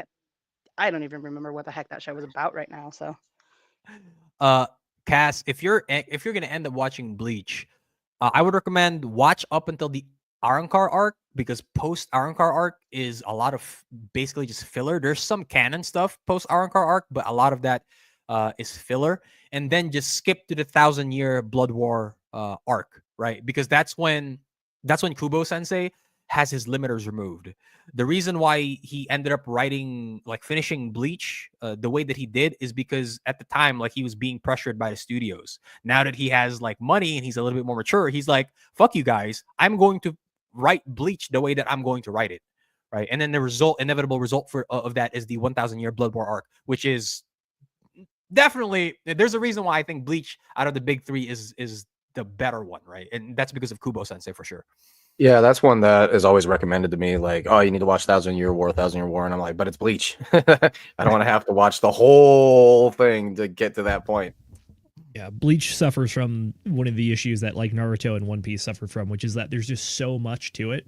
To try to get to what is the good parts, you have to get through so much before it, and it's like, ugh. Yeah. There's no one that makes like a fan edit of like, hey, skip all these episodes because they're stupid.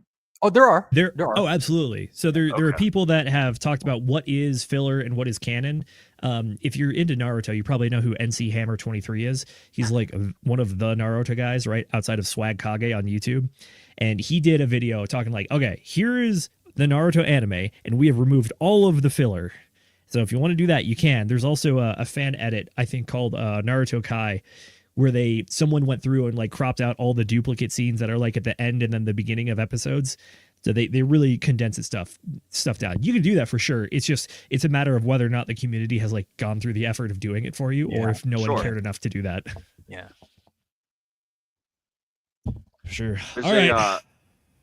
this is let's get on over into this super chat from our good friend Mr. Kenturian. And now I must admit, when I first saw this super chat, I thought it was in a more aggressive tone, and then I reread it a couple times. I'm like, oh, he's probably asking a genuine question, so I responded kind of sarcastically. But anyways, our good friend Kenturian was kind enough to give us a super chat. Why do you guys watch anime instead of live action? He probably said, hey, why do you guys watch anime instead of live action? Story, art, or culture? Merry Wednesday, DGens. Merry Wednesday to you too, Mr. Kenturian54X. Thank you so much for this $5 super chat. We appreciate it, broski. Shout out to our good Oregonian pilot friend. He is an amigo among many. We love to see you, broski. So why do you guys watch anime instead of live action? I'll answer first. Because I will say that you can do things in anime that you cannot do in real life, that you cannot do with live action. And so you're going to get stories that are more creative. You can get more emphasis. You don't have to deal with actors. Basically the world's your oyster in the anime world, in the cartoon world. So and just anime is the thing that most people tend to gravitate towards, and that's the thing that has the market share. It's the first in, best dressed as far as storytelling goes. So that is my peanut brain answer to your question, Mr. Kid. Actually, my peanut brain is the one that I super chatted back, but that's my like legitimate answer to your question. What about you guys on the panel? What do you think? So one of the things that I've thought about this often, because I really don't watch live action shows hardly at all anymore, and one of the things that I notice is no matter when you're watching a live action show, there's a certain like uncanny valley that you can cross when you're watching anime versus live action. And it's the reason why a lot of the live action animes just go so south. It's because it's really hard to make an entire world of imagination without having it still be humans that are there. Whereas anime has a tendency to be able to create worlds where humans aren't necessarily the most important thing in the world. And I guess you could always say that it's like, oh, well, what about if you made a show with like all aliens and stuff like that? Well, it's still like humanistic though, And there's not a lot of live action shows I've ever seen that makes me go, wow, this is just something completely new. The other thing to think about too is like the beauty of it all, like the bright colors. There's Dan to Dan, right? You just watch that one. And how the hell could you ever turn that into live action? You really can't. And for an ADHD person like me, I really like watching these wild cuts and crazy aspects, wild colors, things like that, as well as like it's all about aliens and ghosts and shit like that. So for me, it's all about a whole new world and aspect where it, quite as you said, Will, which I believe was exactly it. It's a place where your it is limited only by your imagination, and you can think up some pretty kooky things, All right, well, I got an answer for this one. Sorry, Z, you can go ahead if you want. No, please go for it. Okay, it'll be short and sweet. I used to actually pretty much only watch like the live action, like real shows, like not live action anime shows, but like The Walking Dead was a big favorite. If you guys have ever heard of The 100, that one was a big favorite of mine. I used to watch only like pretty much that stuff, and anime was like, I don't really care for it. But what really drew me into anime and what has kept me in it now is Truck-kun. Gotta get isekai at some point. That's how it works. I think we're all kind of touching on a similar thing here, though, which is that, Will, it's like you said, it's a lot easier to get into the fantastical realm and really have that suspension of disbelief when it's something that doesn't look like reality. And on top of that, I think it's a question of live action content, in my personal opinion, has fallen into a bit of a hole, which is that if you want to do something very fantastical, it takes a lot of time, money, and other just like resources to do it, which means that you're typically looking for a return on investment. Therefore, you got to make something that's hopefully is going to be a crowd pleaser, going to get that return and get your money back.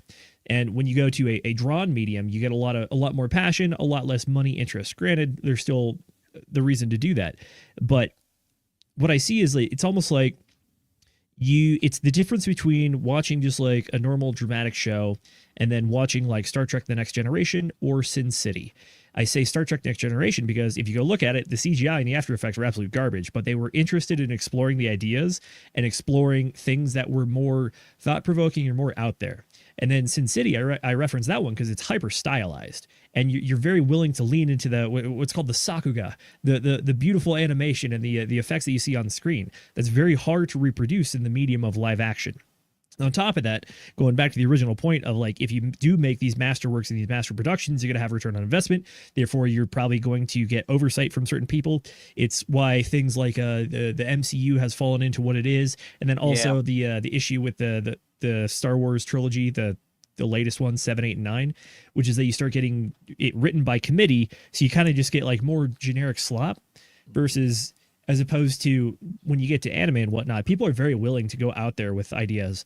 Like, anime kind of is what the MCU before the MCU even existed, which is that you're willing to do the crazy thing. You're willing to explore the weird topics. You're willing to have the crazy animations. You're willing to have that suspension of disbelief, whether it's stuff like Sailor Moon or Mobile Suit Gundam G or all the other weird stuff. Like, like I know me personally, the older I get, like shonens are super fun. Don't get me wrong.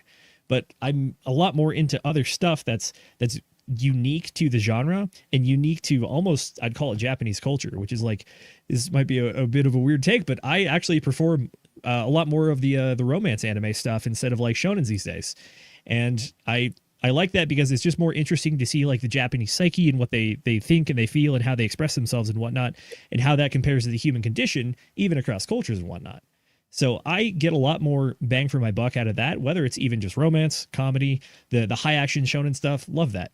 And also the high fantasy of it all. I think they do a much better job through the vast majority of most anime shows out there, as opposed to the stuff that we've got in Western media. I mean, granted, there are some good stuff, like the MCU did make money because it was good. Like Game of Thrones is also, I'm not going to call it high fantasy, but it's pretty good fantasy.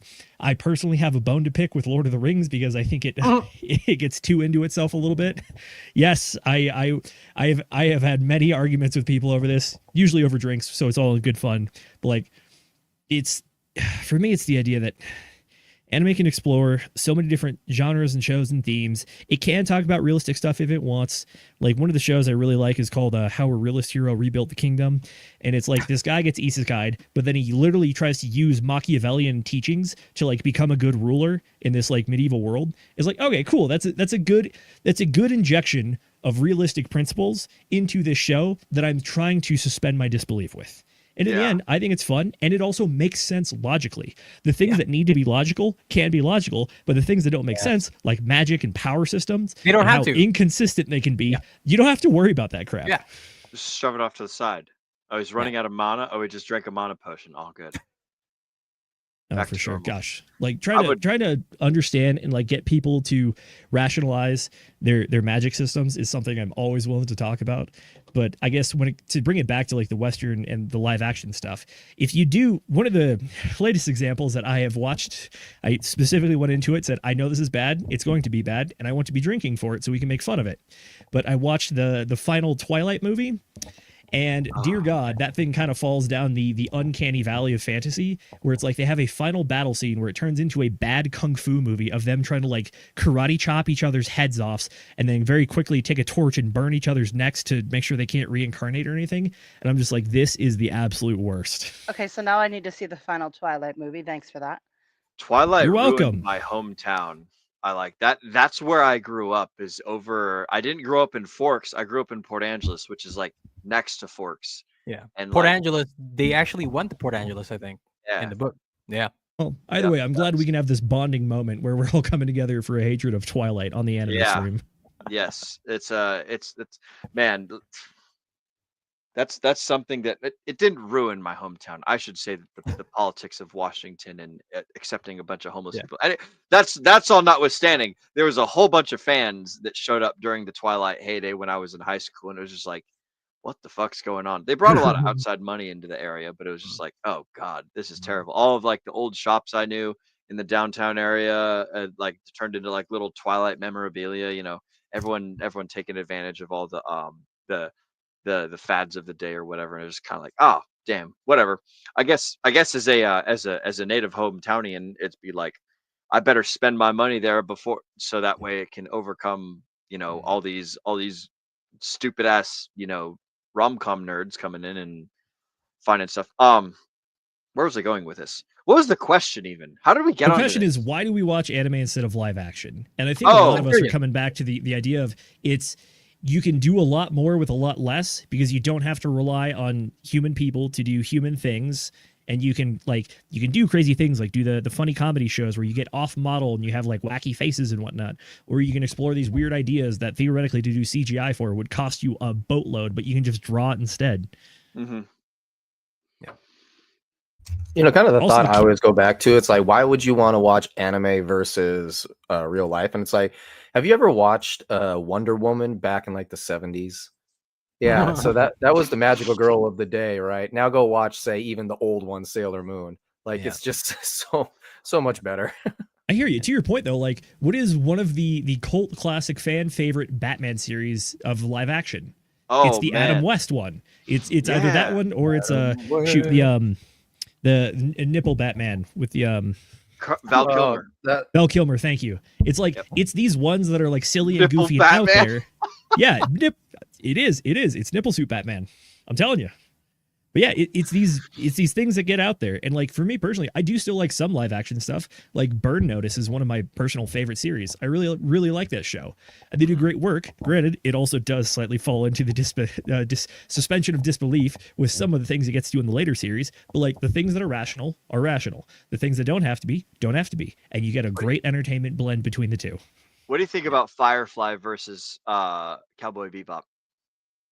I have not seen Fire. I've actually seen neither. Haven't seen neither. Damn. I've seen the first 3 episodes of Bebop, and then the people I was watching it with, it was college, so we obviously left college and then never finished. Yeah, well, Bebop is one of those things that people are telling you to watch that you should probably watch.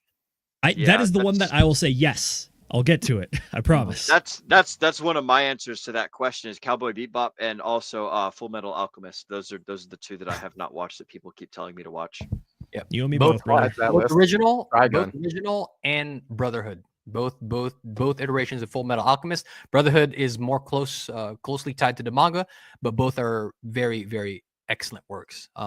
I know like the panel has some really sophisticated answers for why they watch anime over live action. I have one very simple answer. Miss McGettit, can you please give my screen share over here? I have one simple answer. Okay, there's your repeat. There it is. There's my simple answer for you. Okay. The character designs are just killer. It's undeniable. I'm just joking. The waifus definitely are 2D waifus. For sure. Everybody loves 2D waifus. But if I could switch over to a different screen share, Mrs. McGettit.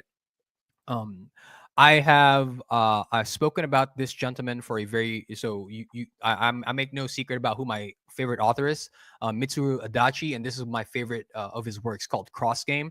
And I love anime in the very exact same reasons that you all said, right? I think for me personally, I think mangakas do a better job of communicating the human condition, right? And that's what like Adachi Sensei is adept at doing, right? Like people know him in Japan as a writer who's very good at something called economy of emotion, right? You could read, you don't even have to watch the anime, right? You could just read his work, and his characters communicate a lot, but they don't have to say a lot, right? The way that they look at each other, like a touch, a glance, things of that nature, you could tell what the characters are thinking and feeling just like without them having to say much of anything.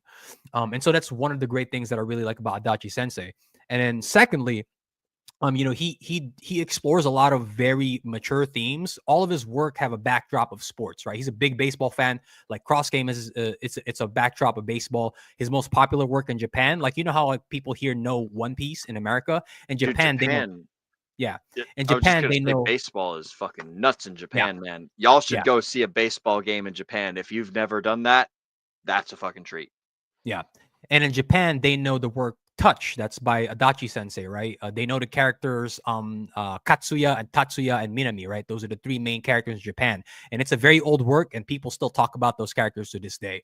And Adachi Sensei, like I said, his work is a backdrop of baseball, but he explores very mature themes. It usually has to do with a combination of dealing with the death of a family member or somebody close to you at a very young age, having to go through young adulthood and in a lot of cases high school, having to navigate the death of somebody close to you, right? A lot of his stories, for example, in Touch, the star player, the brother dies, and the other brother basically has to carry that torch, right, to carry that dream forward for him.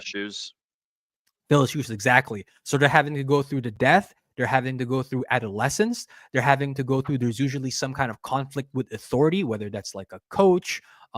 There's the team sport aspect, obviously, right? Them maturing as not just a star player, but as like a leader of the team, a leader of the group. So Adachi Sensei explores a lot of those very mature themes in his work, and that's one of the reasons why I admire him a lot. I think he's the greatest author, mangaka of all time, and why I gravitate towards anime, right? Because you have authors like Adachi, like Togashi Sensei, that it can explore those themes, right, in a medium that's obviously very enjoyable to look at, as well. So that's I couldn't agree more with what you all said, because that's precisely the reason why I gravitate towards anime as well, right? It's that storytelling element that you just can't get with live action. Which one is the one with the cigarette that says "Never Knows Best" on it? You guys know what I'm talking about? It's like about a girl and a boy, and they're both like juvenile, and the girl smokes like cigarettes that says "Never Knows Best." It's Fully Cooley, no? Fully Cooley. Fully Cooley. Another hyper stylized anime. Okay. I thought that's what you were talking about at first, because I remember it was heavily baseball themed, and I've seen the cigarette that says "Never Knows Best" in all sorts of 4chan culture throughout the years, and I never understood what it meant, because 4chan is fucking super heavy anime. Yeah, and Fully Cooley is also considered one of the greatest works of all time. That's definitely up there. Yeah, it's only a shorter 6 series, episodes, but it's good. Yeah, it's a 6-episode series, but it packs a fucking punch. That's for sure. Okay. True. Zenith, you have a question about hot takes. I'm curious to see what I think it's time to I posed this question to you guys before we hopped on stream. Give you some time to think. It's time to go around for a round of hot takes that you have to defend. And tell you what, I'll go first here. I think when it comes to the romance genre, anything ecchi is better than anything non-ecchi, purely because I am tired. Slightly lewd. Like they'll show nipples and stuff, but pretty much nothing else. And the reason I say that is I am tired of seeing shows that fall into what I'm calling virginitis, which is that they get real flustered and worried about an indirect kiss where someone drank from a water bottle and now I have to drink from it. Or you get the classic Japanese trope where it's like the girl in the romance series is like shoving the guy off the entire time. He's like, no, you, no. And I'm like, I am tired of this. I want to see people be into each other. I want to see people actually like into it instead of just like weird, creepy virgin behavior. So that way, when you get to it, it's people are willing to talk about their feelings. They're willing to talk about the more like human emotions that includes a little bit of the sexual side too. But at the same time, it just seems like a more complete picture. And I'm tired of watching like what almost feels like borderline, like pushing yourself on someone behavior. You're getting blue balled a lot. Exactly. Well, it's the virginitis. I'm tired of it. Unfortunately, that is not going to change because Japan is a very conservative culture, which is why they think it's a big deal if you share a drink with somebody because it's an indirect kiss. That's just how it is, man. I don't think believe me, change, bro. I am well aware, which is why I understand that it is a cultural thing. And if I've shown people a few anime, I have to explain some of these tropes. But at the same time, though, it's like I think that for me, that is sometimes the hang up on a lot of shows, especially like shonen shows where it's like, oh, you have a love interest. But it's just like, I would rather you just excluded that whole storyline or even that entire character and just got back to the punching each other stuff, because that just draws away from it so much. And I'll say this. I'll go one step further. I think the best romance trope is gyarus. Absolutely gyarus. Oh, the dark skin girls? Of course. This is dark skin girls, man. The Yankees. Yeah, it's the girls that black girls. No. It is a subculture of Japanese trend and fashion where it's like they try to act like a stereotype of Americans, kind of, which is like they get like fake tans and have like super blonde hair and are like very outgoing and flirty and like teasing kind of stuff. It's like, is it obnoxious? Yes, absolutely. Is it what I think the more full gamut of human emotions? I would argue also yes. And it's also like, I like watching competent, attractive people do things that they're good at with other competent, attractive people. And it's like, that's one of those things where you get that. Yeah, dark skinned waifus for the win. Am I right? Absolutely. Dark-skinned waifus for the win. I didn't know this was a thing. I was 8 years old when I learned this. Go ahead, Nate. So you're 100% correct, Zenith. I went through a period of watching anime where every single anime that I ever watched literally had that problem. And it got to the point where I actually legitimately thought that was the only thing anime ever had. So I started finding myself actually going back over to like live action American stuff because I wanted a little more of like intimate stuff going on rather than just, you know, the "Ooh, you touched me," right? With you. Holding hands. To go this to bring it back to the super chat we had previously though, which is that why do we watch anime instead of live action? I think that live action stuff has kind of fallen into this pit where it's like people are trying to be like edgy and whatnot. They want to be on HBO Max and they want to have boobs in their Game of Thrones, and it's like, cool, you're just not doing anything with that. You're just having edge for the sake of edge, as opposed to actually exploring that kind of stuff. I will say two shows that have really given me a little bit of hope when it comes to avoiding the virginitis syndrome is they're both horribly generic magical shows. One is the Ice Blade Sorcerer Shall Rule Them All, and Wisteria Wand and Sword. Wand and Sword, that's a good one. Oh, it's beautifully animated too. In both of those, their main protagonist is a dude who just is like almost like autistically like just bro, and he's like not afraid of women at all and will just say things that just fluster them. And I'm like, okay, we have corrected like a slightly too far, but this is way better than all the other nonsense in the past. And I will say, upon my revisitation or first time visitation of Neon Genesis Evangelion, I didn't realize it, but there is this one dude, Jay, who's the lady? Who's the lady that takes care of Shinji? Oh, Misato. Kaji is the guy you're talking about. Yeah. Misato straight up is in like a weird like toxic relationship with this dude who like she hates, but at the same time, like they make out in the elevator when they're not supposed to be and stuff. And it's like you actually get a good balance of like, it's like, oh no, I shouldn't, but I'm like actually attracted to this person and that kind of stuff. It's like, this is a much more realistic human experience as opposed to all the other like high school drama, I'm scared to hold hands kind of thing. You know, one of my favorites is I bet you Z has seen this plenty of times because he likes the romance stuff. You know that trope of, oh no, he saw me in my underwear. I can't have kids anymore. I can't get married anymore. At this point, that's just a funny joke of like, haha, we're taking it so far. Ha, you have to marry me now. It's like, okay, yeah, I got it. It's kind of funny though, but like, it's like very unrealistic. How about Mrs. McGinnis?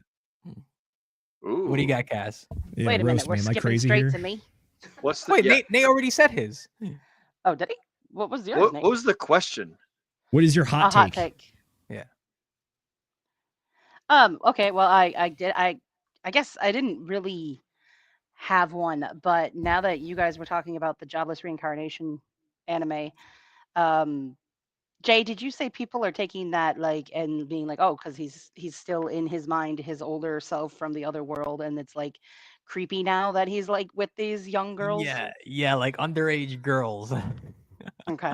Yeah, I didn't think about that, but I was actually thinking about that show earlier today, and my mind went the complete opposite direction to where like his inner voice still being his former life was actually something that I was viewing as like almost a maturity thing. It goes into the idea that no matter how he's changed, no matter how he's reincarnated, and he's this completely different human now with all these, these powers and these abilities, because he's, magical dude who doesn't need spells and whatever, and all these fantastic things. At the end of the day, in the back of his mind, he is still who he was. Mm-hmm. And it creates a lot of tension for him, because when it comes to like what happened with Eris, how she, they slept together and then she just like disappeared on him. That destroyed him. That destroyed him for like a whole season. Like he went through a real difficult time with that, battling with depression. And it goes back to like his former life, because in his former life he never had any experience with girls. Like he just never knew that. It's completely new to him.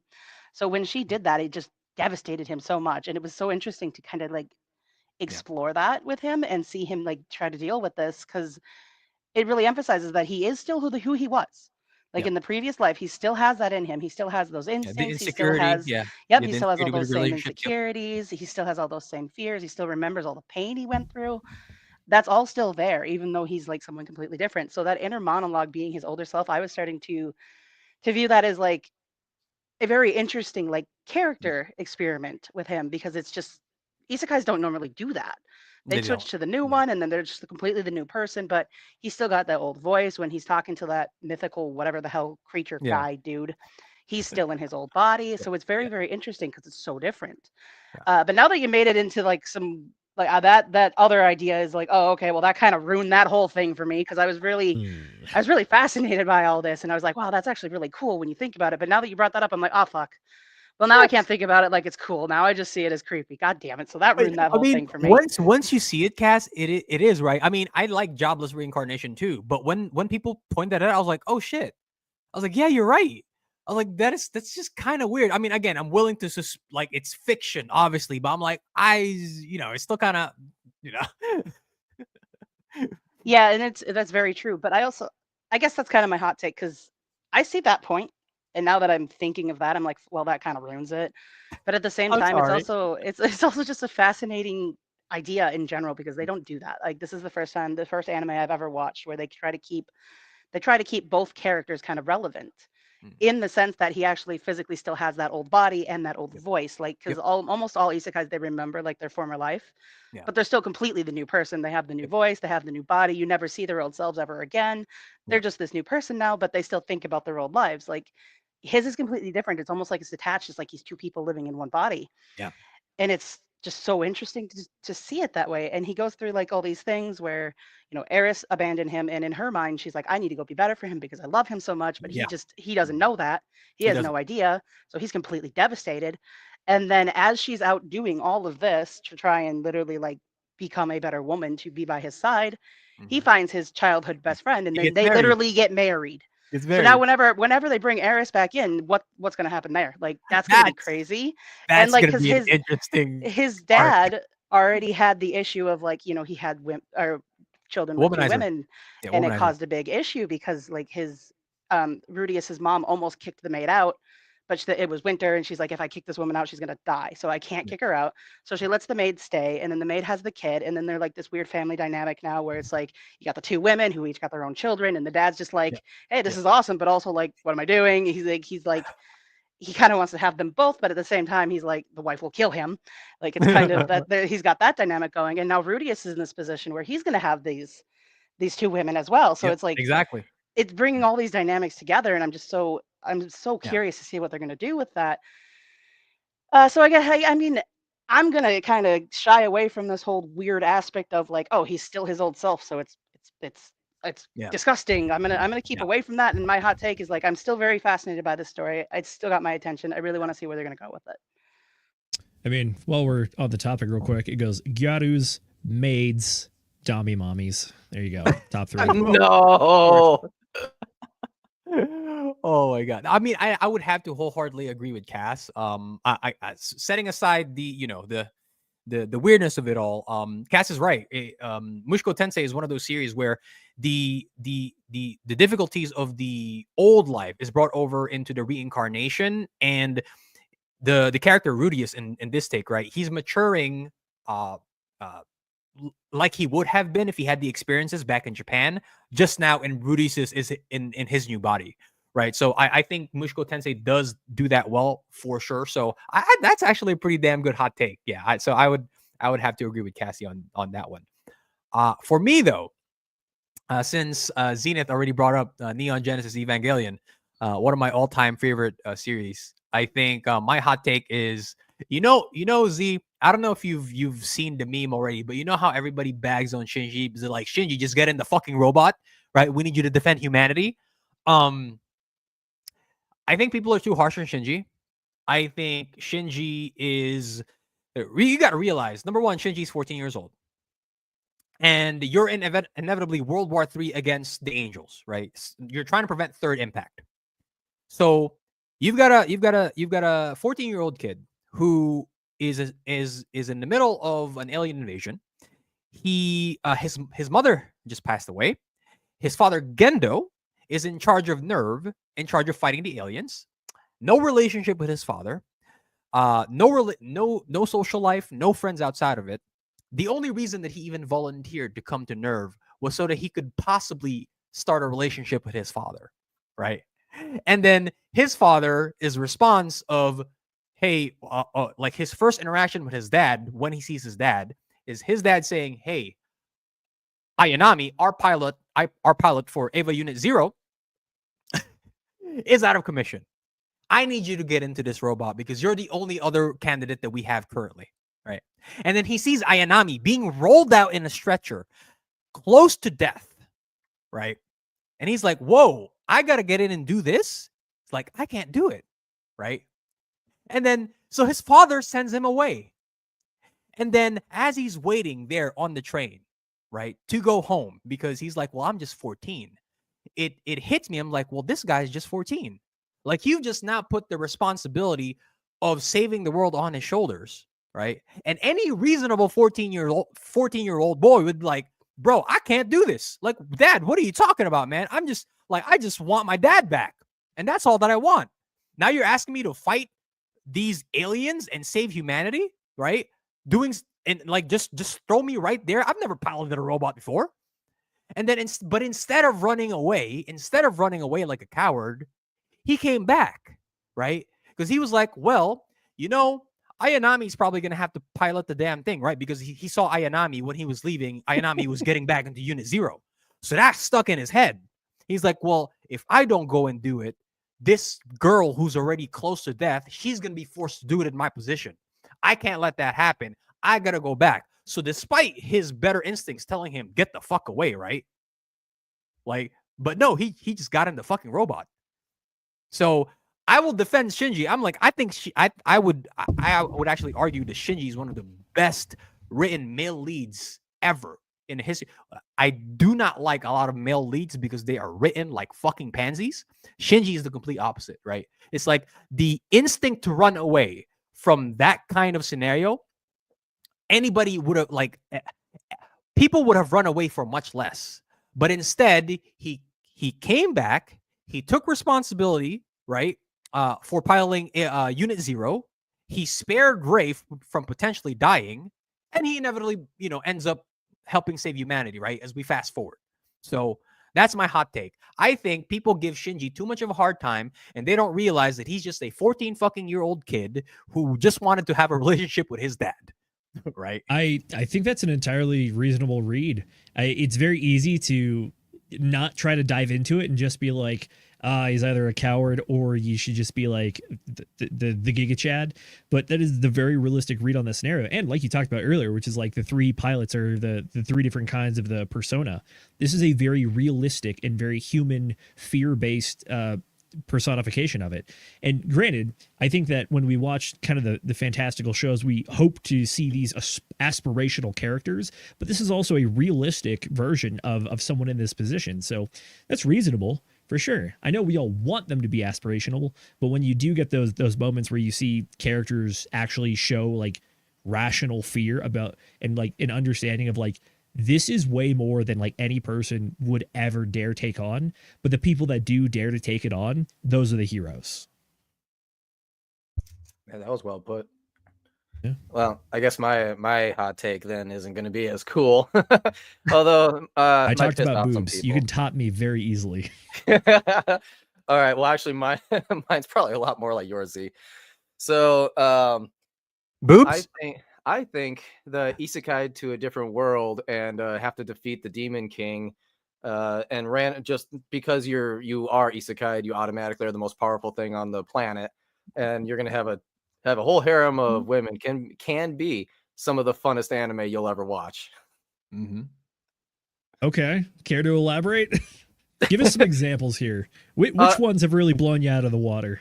Yeah. Okay. Which big titty waifus are you gonna recommend, Nate?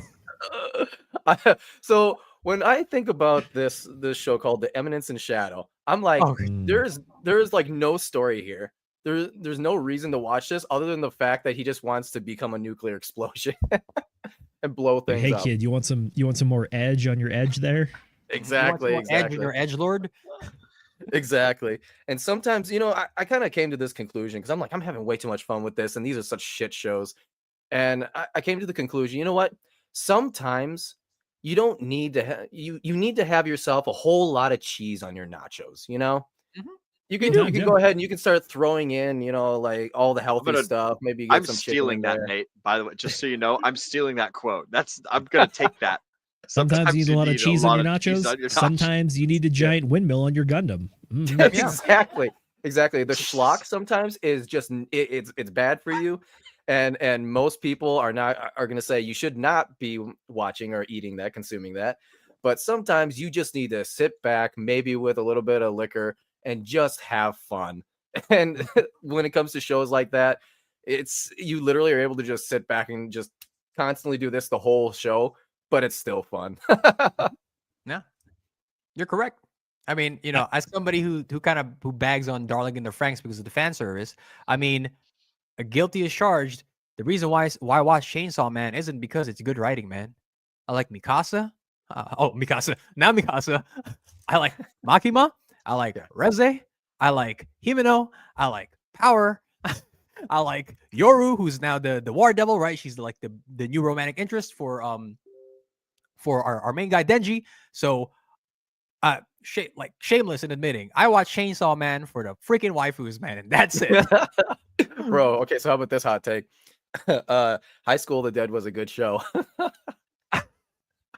Haven't seen that one, but I've hold parts, that shall we thought, say. Zenith. Hold up. 1 second, please. 1 second, please. Hold up. Dodging boobies. Hold up, please. Miss McGettit, can we please Don't pull up the bullet scene. show- Don't pull up the bullet scene. Can we will get Psycho. banned. we're gonna share this for the world to see and for Will to see it. Will has not seen this. boy. Will needs to see it. This Here is correct. is I have the not seen scene it. from High School of the Dead. There you go, ladies and gentlemen. Here's what we'll leave you off with. In a nutshell. Oh shit. スライドを引いて頭のあたりに向けて撃つってなんだよ頭 What 狙っ does he have a fucking optic on a shotgun? 下手なんだよ反動で銃口が That's 跳 going ね to be て the パター least ンが of 上 your に連れ concerns てる here shortly. 突き出すように構えて胸のあたりを狙って突き出すように構えて胸のあたりを狙って撃つすごいけど Sorry, I'm gonna fast forward. Get to the sauce. I've got a hot take here. Oh my god! Christ. 平野こいつはトリガーガード前のレバーを押してそれでセーフティーが外れるその後は右側に突き出ている作動桿を引くそれで撃てる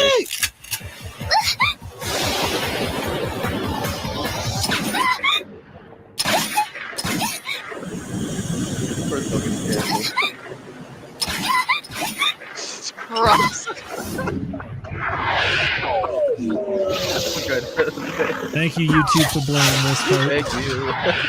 Oh, here it is.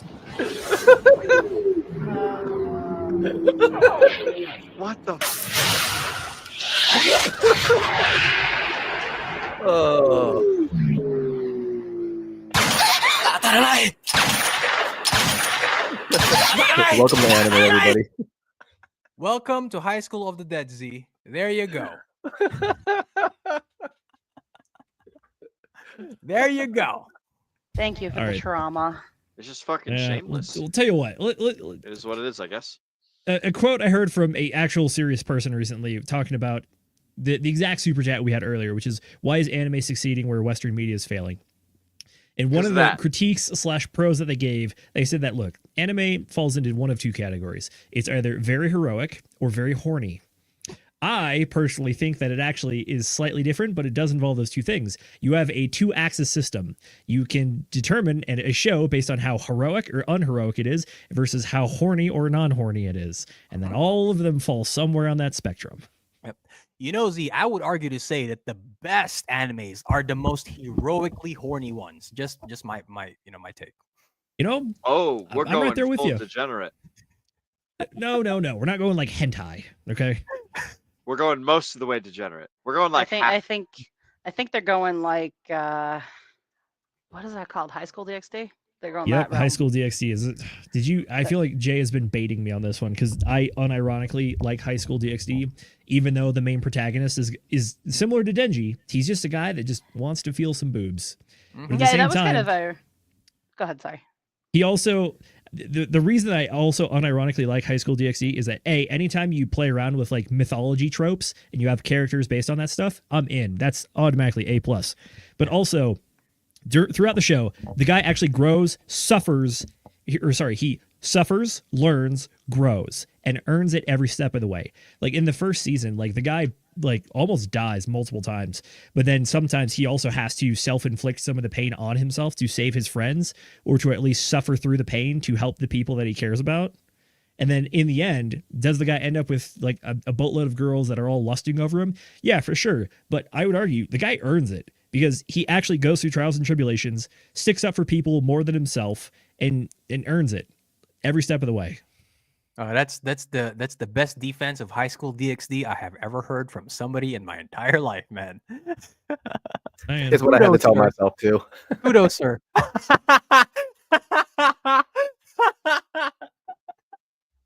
Damn shots, bro.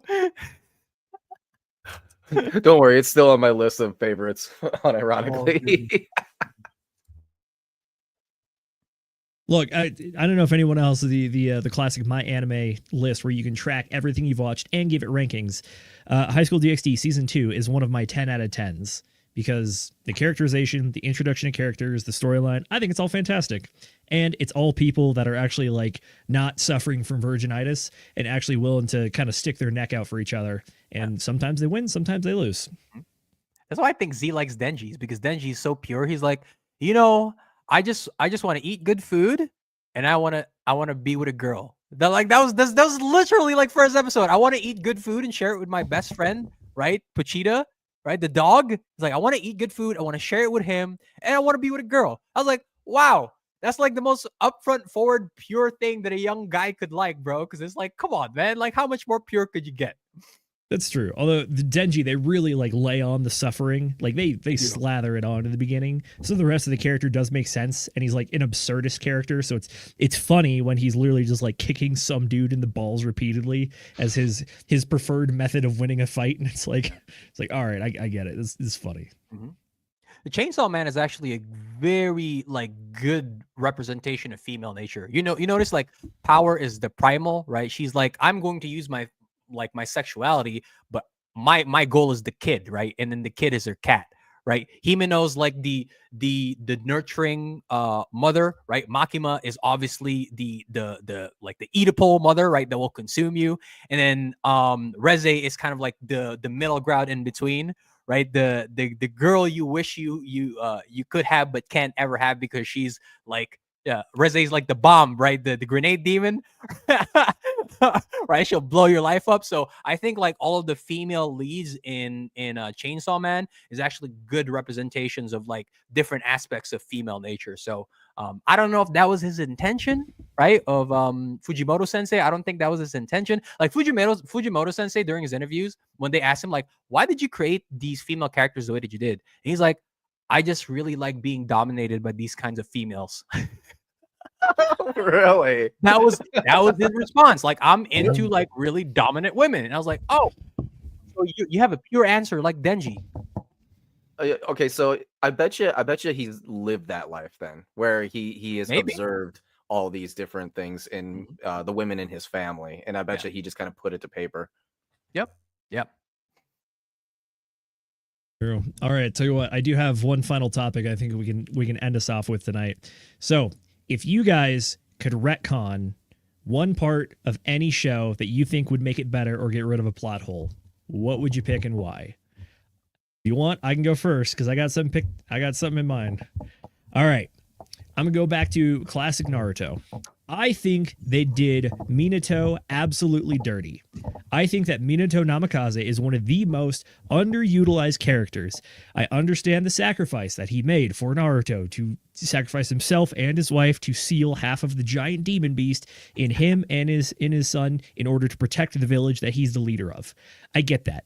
At the same time, though, the guy is just like the coolest, very cool, just the best character out there. And it's just such a shame that you get introduced to the character like 2 hours before he literally sacrifices his own life to protect other people.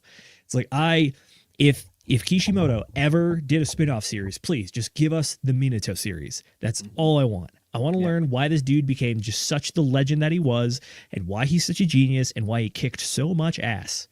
Like, that is the biggest thing, is like he was built up literally from episode 1 of Naruto all the way till you see him through the war arc at the very end. And it's like, this is one of the most underutilized dudes. And it's like, please, we got to flesh this guy out, because he's absolutely dope. And he's just fantastic. And believe me, it's not lost on me that like the guy who can literally teleport to be all places anytime he can, that guy is unable to be everywhere all at the same time to protect everybody. Like believe me, I understand the lesson, but at the same time, like, the dude's just cool. Come on. There's Nate, how about you, brother? About campfire stories and the value of a story. There's one actually with Hell's Paradise. I'm looking up the name of the guy. Maybe you could help me out with it. You remember the guy who first battled the creatures on the island, and he ended up sacrificing himself for the boy who was actually a girl. I'm trying to remember what his name was. Oh yeah, one of the captains. Yeah. Yes, that's a good one. Yeah, I can't remember his fucking name. I'm looking it up now, but like when I saw it, when I was like, "No, bro, you cannot die on me." Yeah, Hell's Paradise is like Attack on Titan in that sense. Like, don't get attached. Like, don't get attached to Hell's Paradise characters. Don't get attached to Attack on Titan characters. Don't get attached to Akame ga Kill characters. Don't get attached to Chainsaw Man characters. They will probably die. JJK is also up there. Or Akame ga Kill. Yeah, that one pissed me off. There's so many characters there. I'm like, no. Yep. Including up to the very end, but I won't spoil that for you. How about Cass? I got another one too, Sasha. But I think maybe, I'll Potato Girl, Potato Lady. That was so tragic.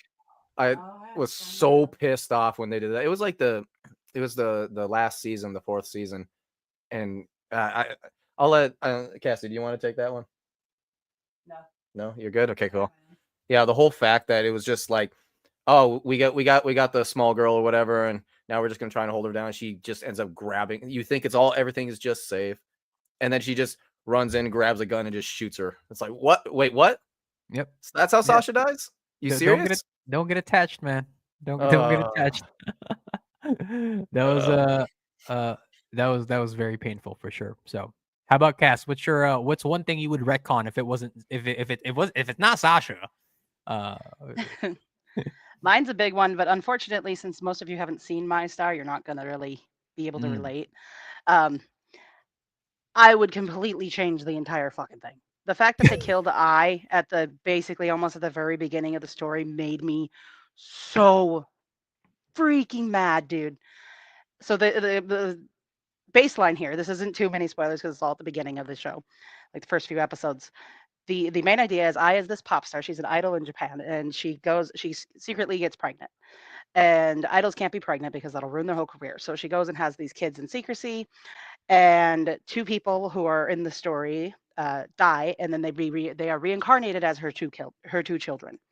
So she has these 2 children, and they're literally reincarnated like fans of hers. They know all about her. They remember their previous lives, and they actually knew each other in their previous lives. And one of them knows that, but the other one doesn't. And then I goes through this whole story of like she's having somebody else kind of raise them, and she's trying to keep them secret, and nobody knows that they exist. And then some fan finds out that they exist, and he like stalks her, and he finds her, and he murders her as a result because she's lying to all of her fans, and he's really furious about it. I would completely take away her dying, because that is such an interesting story to start with already, that killing her completely changed the entire thing. And if we don't kill her, if we let her go through and continue having this secret life with her secret children, it would be something entirely different. And I was so fascinated to see where they were going to go with it, because these 2 children being reincarnated, they knew each other in their previous life. I wanted to see how that could play out, how they'd figure all that out and kind of come back around to be like, oh, hey, that's you. I know you. But they just destroyed that. Like they took her away way too soon. She had such a future to go through because she was like a big deal. Everybody loved her. She was just starting out, but she wasn't, so she wasn't huge yet. but she was just starting out because she had so much potential, and everybody was like, this woman has so much potential, like she's going to be enormous, she's going to be the best thing ever. And then they just killed her, and I'm like, how could you do this to me? That's how they get Why? you, Cash. That's how they get you. They get you attached, and they're like, nope, sorry. I know, and it made me so mad, but I would take that away, and then it would be just an entirely different story, and I'd love to see how they played out that storyline.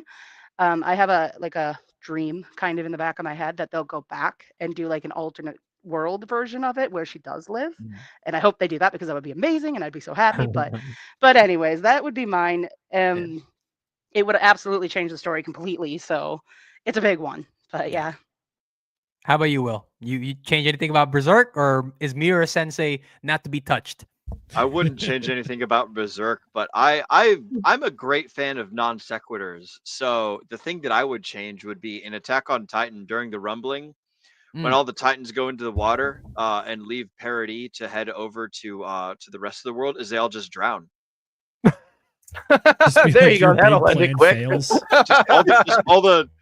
All the colossal Titans just drown. They just drown in the water. They can't swim. Dude, that's what I was asking. I'm like, excuse me. Like the colossal Titans came out of the wall. Forgive me, but I'm sure the colossal Titans that came out of the wall are not taller than the deepest parts of the ocean. Yep. So that one definitely, I was like, Isayama, like, come on now. They swam across the ocean, and it just seemed really ridiculous to me. And I was like, oh, they're gonna walk it, and done. You know, like Will they pulled the Pirates of the Caribbean move where they took the boat over their head and they walked across the bottom. Yes. But that's my super like, because I don't know a whole lot about anime, so I was trying to think like, man, what could I do for like Dragon Ball Z, just like episode 1, like Goku explodes or something, or like it turns out Krillin is actually Goku, or I don't know. Will. No, that one's simple. You just rewrite all of DBZ to have much better pacing. No, Will, that brought up a great one for me. You remember how Goku is like this big, gentle idiot, like throughout the whole series? He's just kind of. I've never watched any of it, so I don't know. Oh, okay. Well, that's one of the big things with Goku is he's kind of like a dope. You know, he doesn't really get things. He's just like a dude who wanders around. They go into this. He was sent to Earth originally to destroy it all, to destroy everything, to kill anything that he came across. When he landed, he hit his head so hard on his ship that he basically made himself mentally retarded. Yeah, that is my argument for Goku. And if that had never happened, I would love to see where the story would have gone. I mean, he would have wiped out planet Earth, gone back to planet Vegeta, and I don't know, maybe became best buddies with Vegeta regardless. I don't know. Well, you could still have the fight with Frieza at that point, because, you know, the oppressive rule of Frieza, you know, that would still technically happen. They would kind of conjoin at that point. Just Earth wouldn't be involved. Yeah. Well, I'm going to go back to the previous question. My hot take about anime is I think that there's too much like ridiculous, obnoxious things that like sparse out during like serious stories, you know? Oh, they just like, hang up. They just hang I'm up not the a story big on fan of Puck doing Puck things in the Berserk. Like when, you know, like when Puck and Isidoro go into like, oh my god, I'm stealing food and it's funny, and it's like Guts like killing a bunch of people, and it's just like, what? Like we're making food jokes. I don't know. I'm not a big fan of the whatever.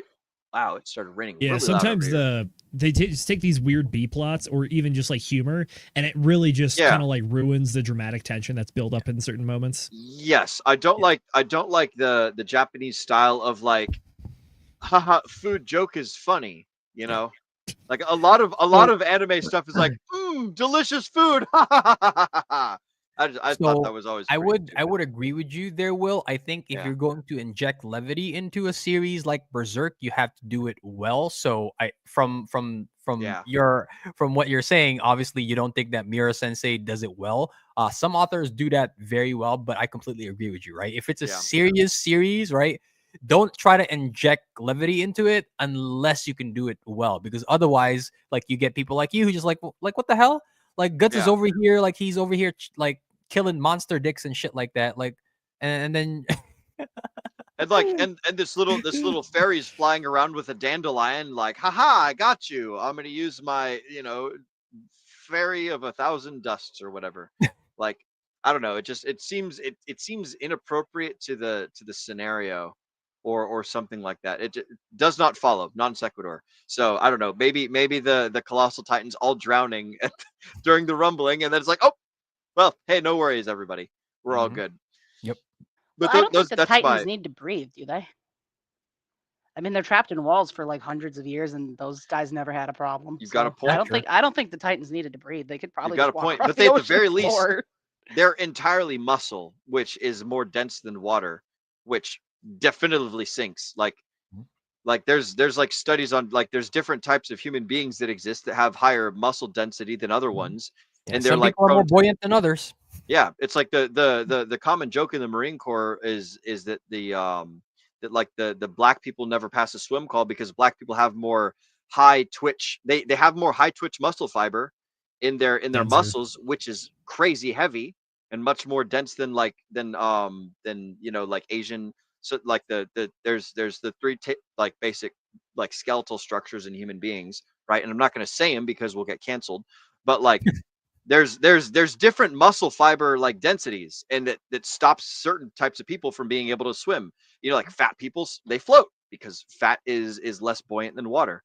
And muscular people, they sink right to the bottom. So like what happens to all these colossal titans when they go into the water? Oh, they just fucking go all the way down, and then they're crushed by the water pressure because they're I don't know. This is that's my that time non-sequitur. that Will is applying logic to Yeah, to the yeah, fiction. exactly. It's like it doesn't work.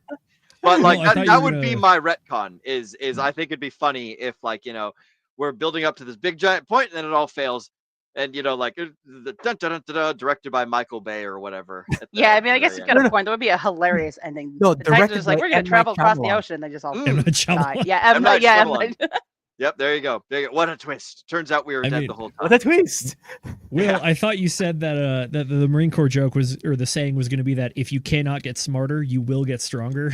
That's correct. That's correct. That was they told that to me in boot camp, and we got. I mean, stung. in regards to your Attack on Titan point, though, I mean, I will just point out, I think it is possible that whoever wrote Attack on Titan actually plagiarized Michael Bay.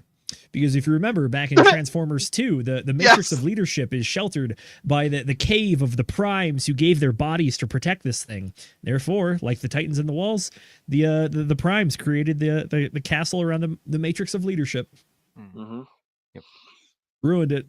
That's a That's that's That's my bad. that's my I I didn't entirely understand it. I was just gonna kind of keep talking and just let it go. I don't know what you're saying, but it probably makes sense to people much Wait. smarter and way less strong. The second Transformers movie.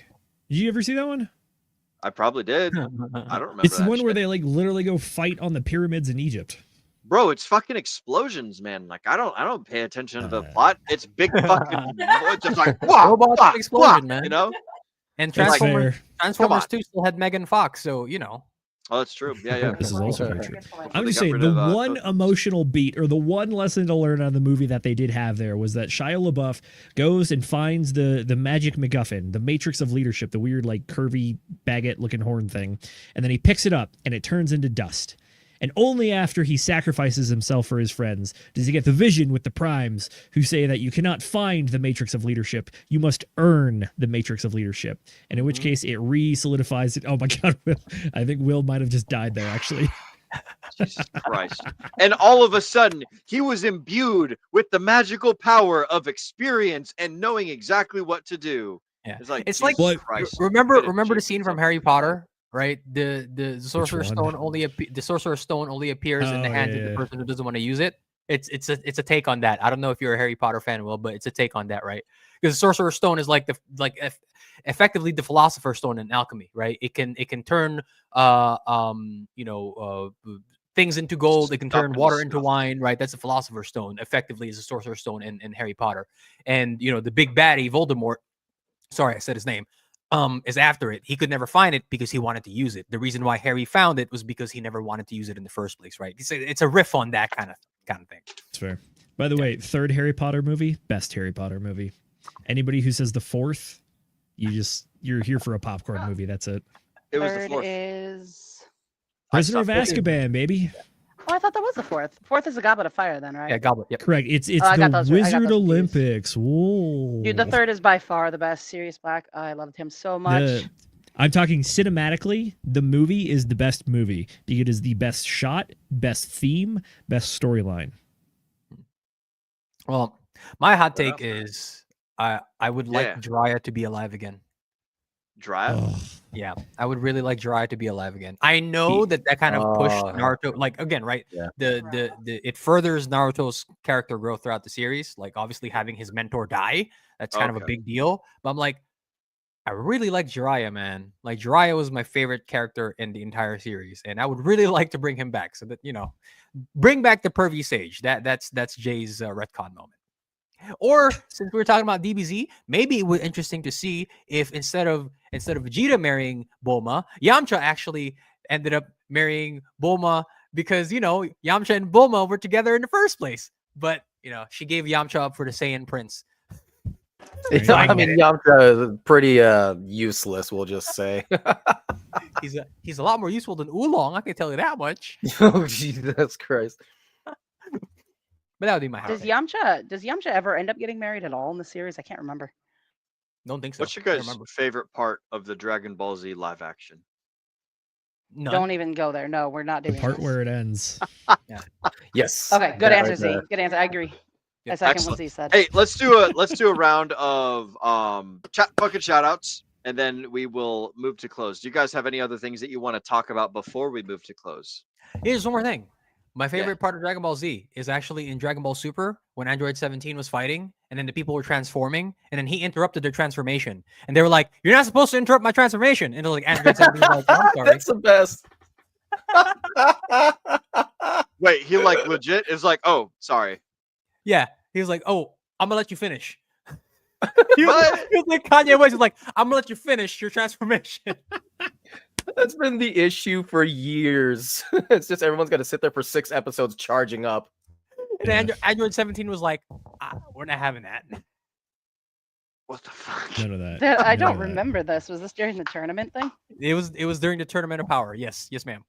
Okay. Well, I think if you're gonna bring that up as a epic moment, you should definitely bring up what the heck is it called? The Goku song. Oh, dun dun dun. The oh crap, what was it called? Ultra Instinct, yeah. Ultra when Instinct, when he first goes Ultra Instinct, they got that dun, dun, yeah, this song, dun. yep. Used for every single meme ever. Yep. One last thing I wanted to add in, real quick. Well, I guess this is another hot take that I wanted to mention. I was not here when you guys were talking about FLCL. Worst show ever created. Screw that show. No, bad. Absolutely terrible. Get it out of here. Not a fan of Fully Cooley. Okay. That is a hot take for sure. It's awful. That's definitely a hot take for sure. Well, there's two reasons that come to mind. Yeah. Yep.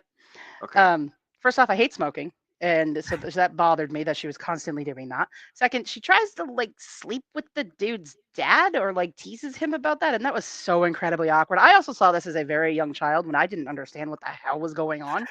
And I was like, what is this? And I should not probably have been exposed to that at that age. So, well, Cass, like it's a riff on like she's the older girl, she's a little bit mature, and she's his older brother's girlfriend. There's an attraction there, but she's like, I'm into older guys, which is why there was the dad thing, right? It was a coming of age story. They were exploring a lot of those sexual tension themes that adolescent teenagers usually go through. So, but you're correct, you probably shouldn't have been exposed to that as a kid, but as like if you rewatch it, I think you'll get the themes and you'll appreciate it a little bit more. Will, what you got there, big dog? Oh, I'm about to bust out a cigar because Miss McGinnis was talking about not liking smoking. I still have 2 of them left though. Farmer Jay, if you're watching, I still got our 2 cigars left, buddy. So I don't know where Farmer Jay's at. I love how both of you just have cigars near enough to you to just troll me with this. Exactly. Yep. So I gotta get my cutter out actually. Well, come on. Who doesn't love a good Monte Cristo? Come on. Mm-hmm. I don't drive and I don't smoke. So mine are lunatics. Jay will live much longer than me and Will. That's for damn sure. Awesome, Jay. We're together on that one. I mean, I'm Asian. We tend to live longer regardless. That's true. Yeah. Hong Kong. See, I didn't want to say it, but you said it there, Jay. In a few years, you wouldn't be able to tell me apart from Mr. Miyagi. I don't know what to tell you, man. Yeah, it hits you guys all at once. All at once, man. The inflection point is When is it, like 45 or something? Oh no, we Asians age very gracefully. We don't hit Mr. Miyagi until like probably our like late 70s or some shit.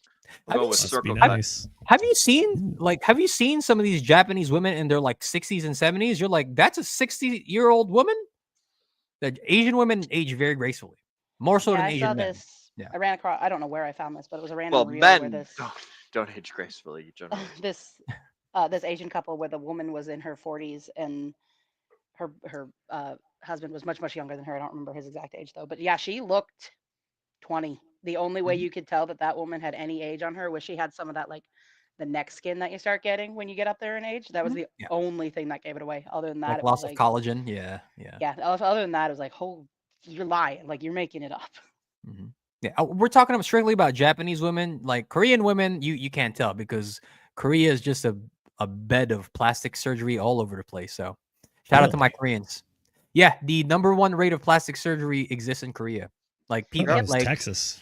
for guys and girls, men and women. Yes. We talked about this in I think one of my college courses. I guess in Korea it's actually really difficult for at least for women to get any kind of job unless they have some form of plastic surgery.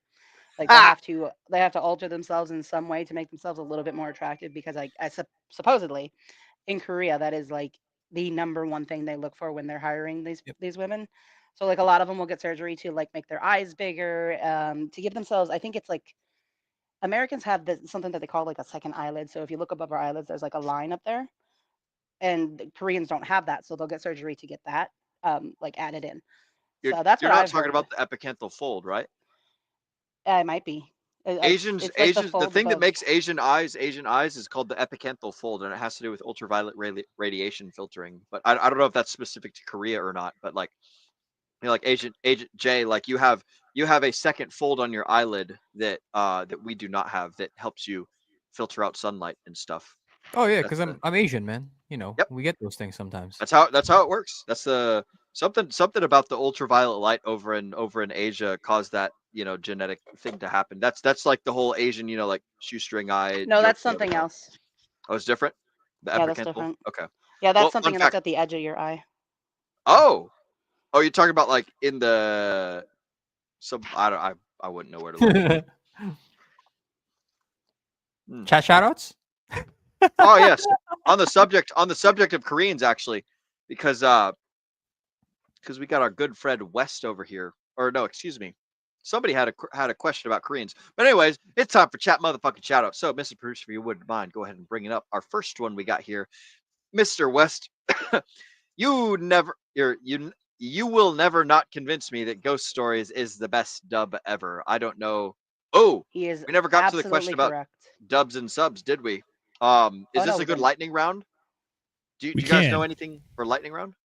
Oh, we can. As far as dub versus sub goes, I will say I prefer dub, and then I get caught up, and then I will watch all the rest of the subs that are available, and then I will go find all of the manga that's available, and then I will go find all of the light novels that are available if I'm really feeling it. Oh shit. Shout out to the Initial D fans though, because seasons 1 through 4 were dubbed, and then for the 5th and final season, they just stopped doing the dub, so the only version is the subbed version. But the music is still a banger regardless, so I think it's still great. Yep. Yeah, I'm with you on that one, Z. That's when I really get into a show. I'm like, oh no, I ran out of the dubbed. Okay, I'm gonna watch the rest of the subs, right? Yeah. One thing that I've noticed is that Japanese people seem to take their animation.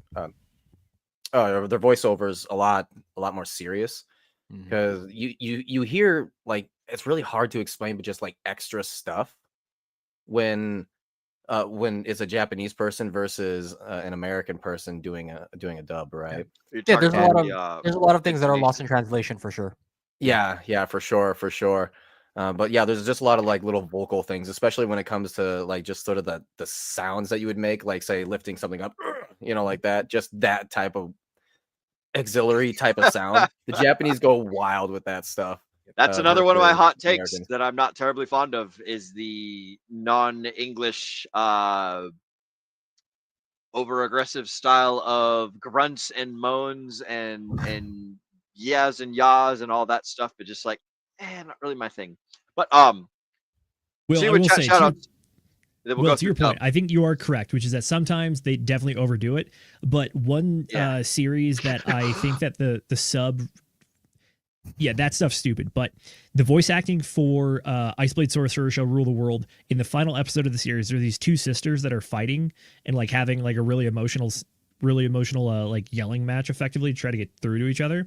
And the dub version is decent, but the sub version, like you can actually like hear the emotion and the voice cracking in the subbed, and you can actually tell like, okay, this is actually like a realistic like sounding conversation about like I can feel the emotion, I can feel the tension, I can feel just like the anger and the heat in the moment, and it's like stuff like that. You get those moments in the subs where it's like, okay, yeah, this is coming through, and I get it, even though I can't understand it, but I get it. Yeah.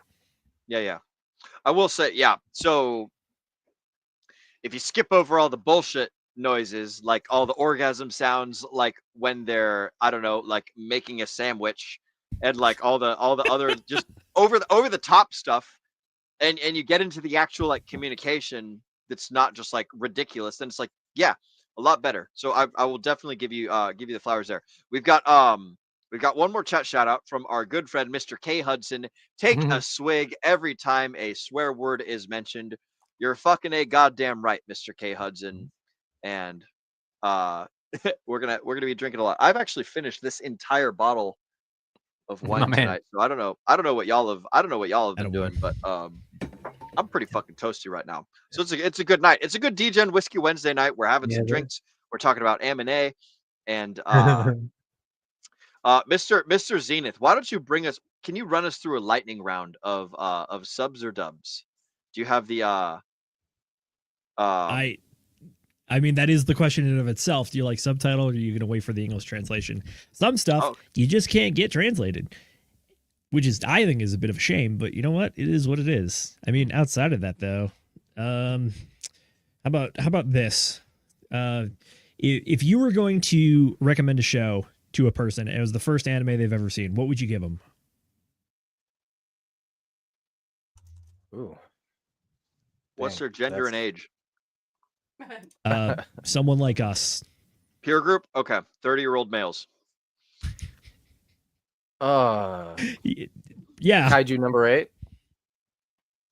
Have not seen that one, but I heard it's very good. Oh my god, Z. Hey, the backlog is extensive. Well, it'll be Berserk for Will. Kaiju for you, Nate? No, just give me some of that fucking schlock. Wait, Overlord, so something like that. Wait, what would you recommend? Like beginner, like never seen anime. Wait, what would you give? Never. Oh man, never seen anime. That's a really tough one. You know, if it, I would no, because I was thinking Down to Down would be a lot of fun for people and might get them hooked, but that's also so wild, you know. Dawn to Dawn is really good and a lot of fun, but I think it's also not a great first one because the first episode kind of goes pretty hard on some weird stuff. Yeah. Like exactly. It is very like sci-fi tinfoil hat going hard, but at the same time, to the average person, it's like, oh, they actually did the joke. Ooh. Oh, you know what? I bet would be a good one for beginners is actually was the slime the slime one. That time I got reincarnated as a slime. Yep, you got it. I think that would be a good one. Mm-hmm. Cass? Excuse me. I'm going to be fairly generic here. Avatar: Last Airbender is the first thing that came to mind for me. But if not that, if we're going off of like true animes, came from Japan, was translated over to here, probably Dragon Ball Z. Really? For us, DBZ's the classic, man. It's like everybody at least knows it, you know. But the pacing. For it's me, like, do you recommend Bitcoin to first-time crypto users? You know? Oh, I mean, I would do it. Bitcoin, yeah. For first-time crypto, yeah, you're buying Bitcoin, bro. That's it. Go watch Dragon Ball Z. Z. You're gonna learn about everything, and you're gonna learn through Bitcoin. That's it.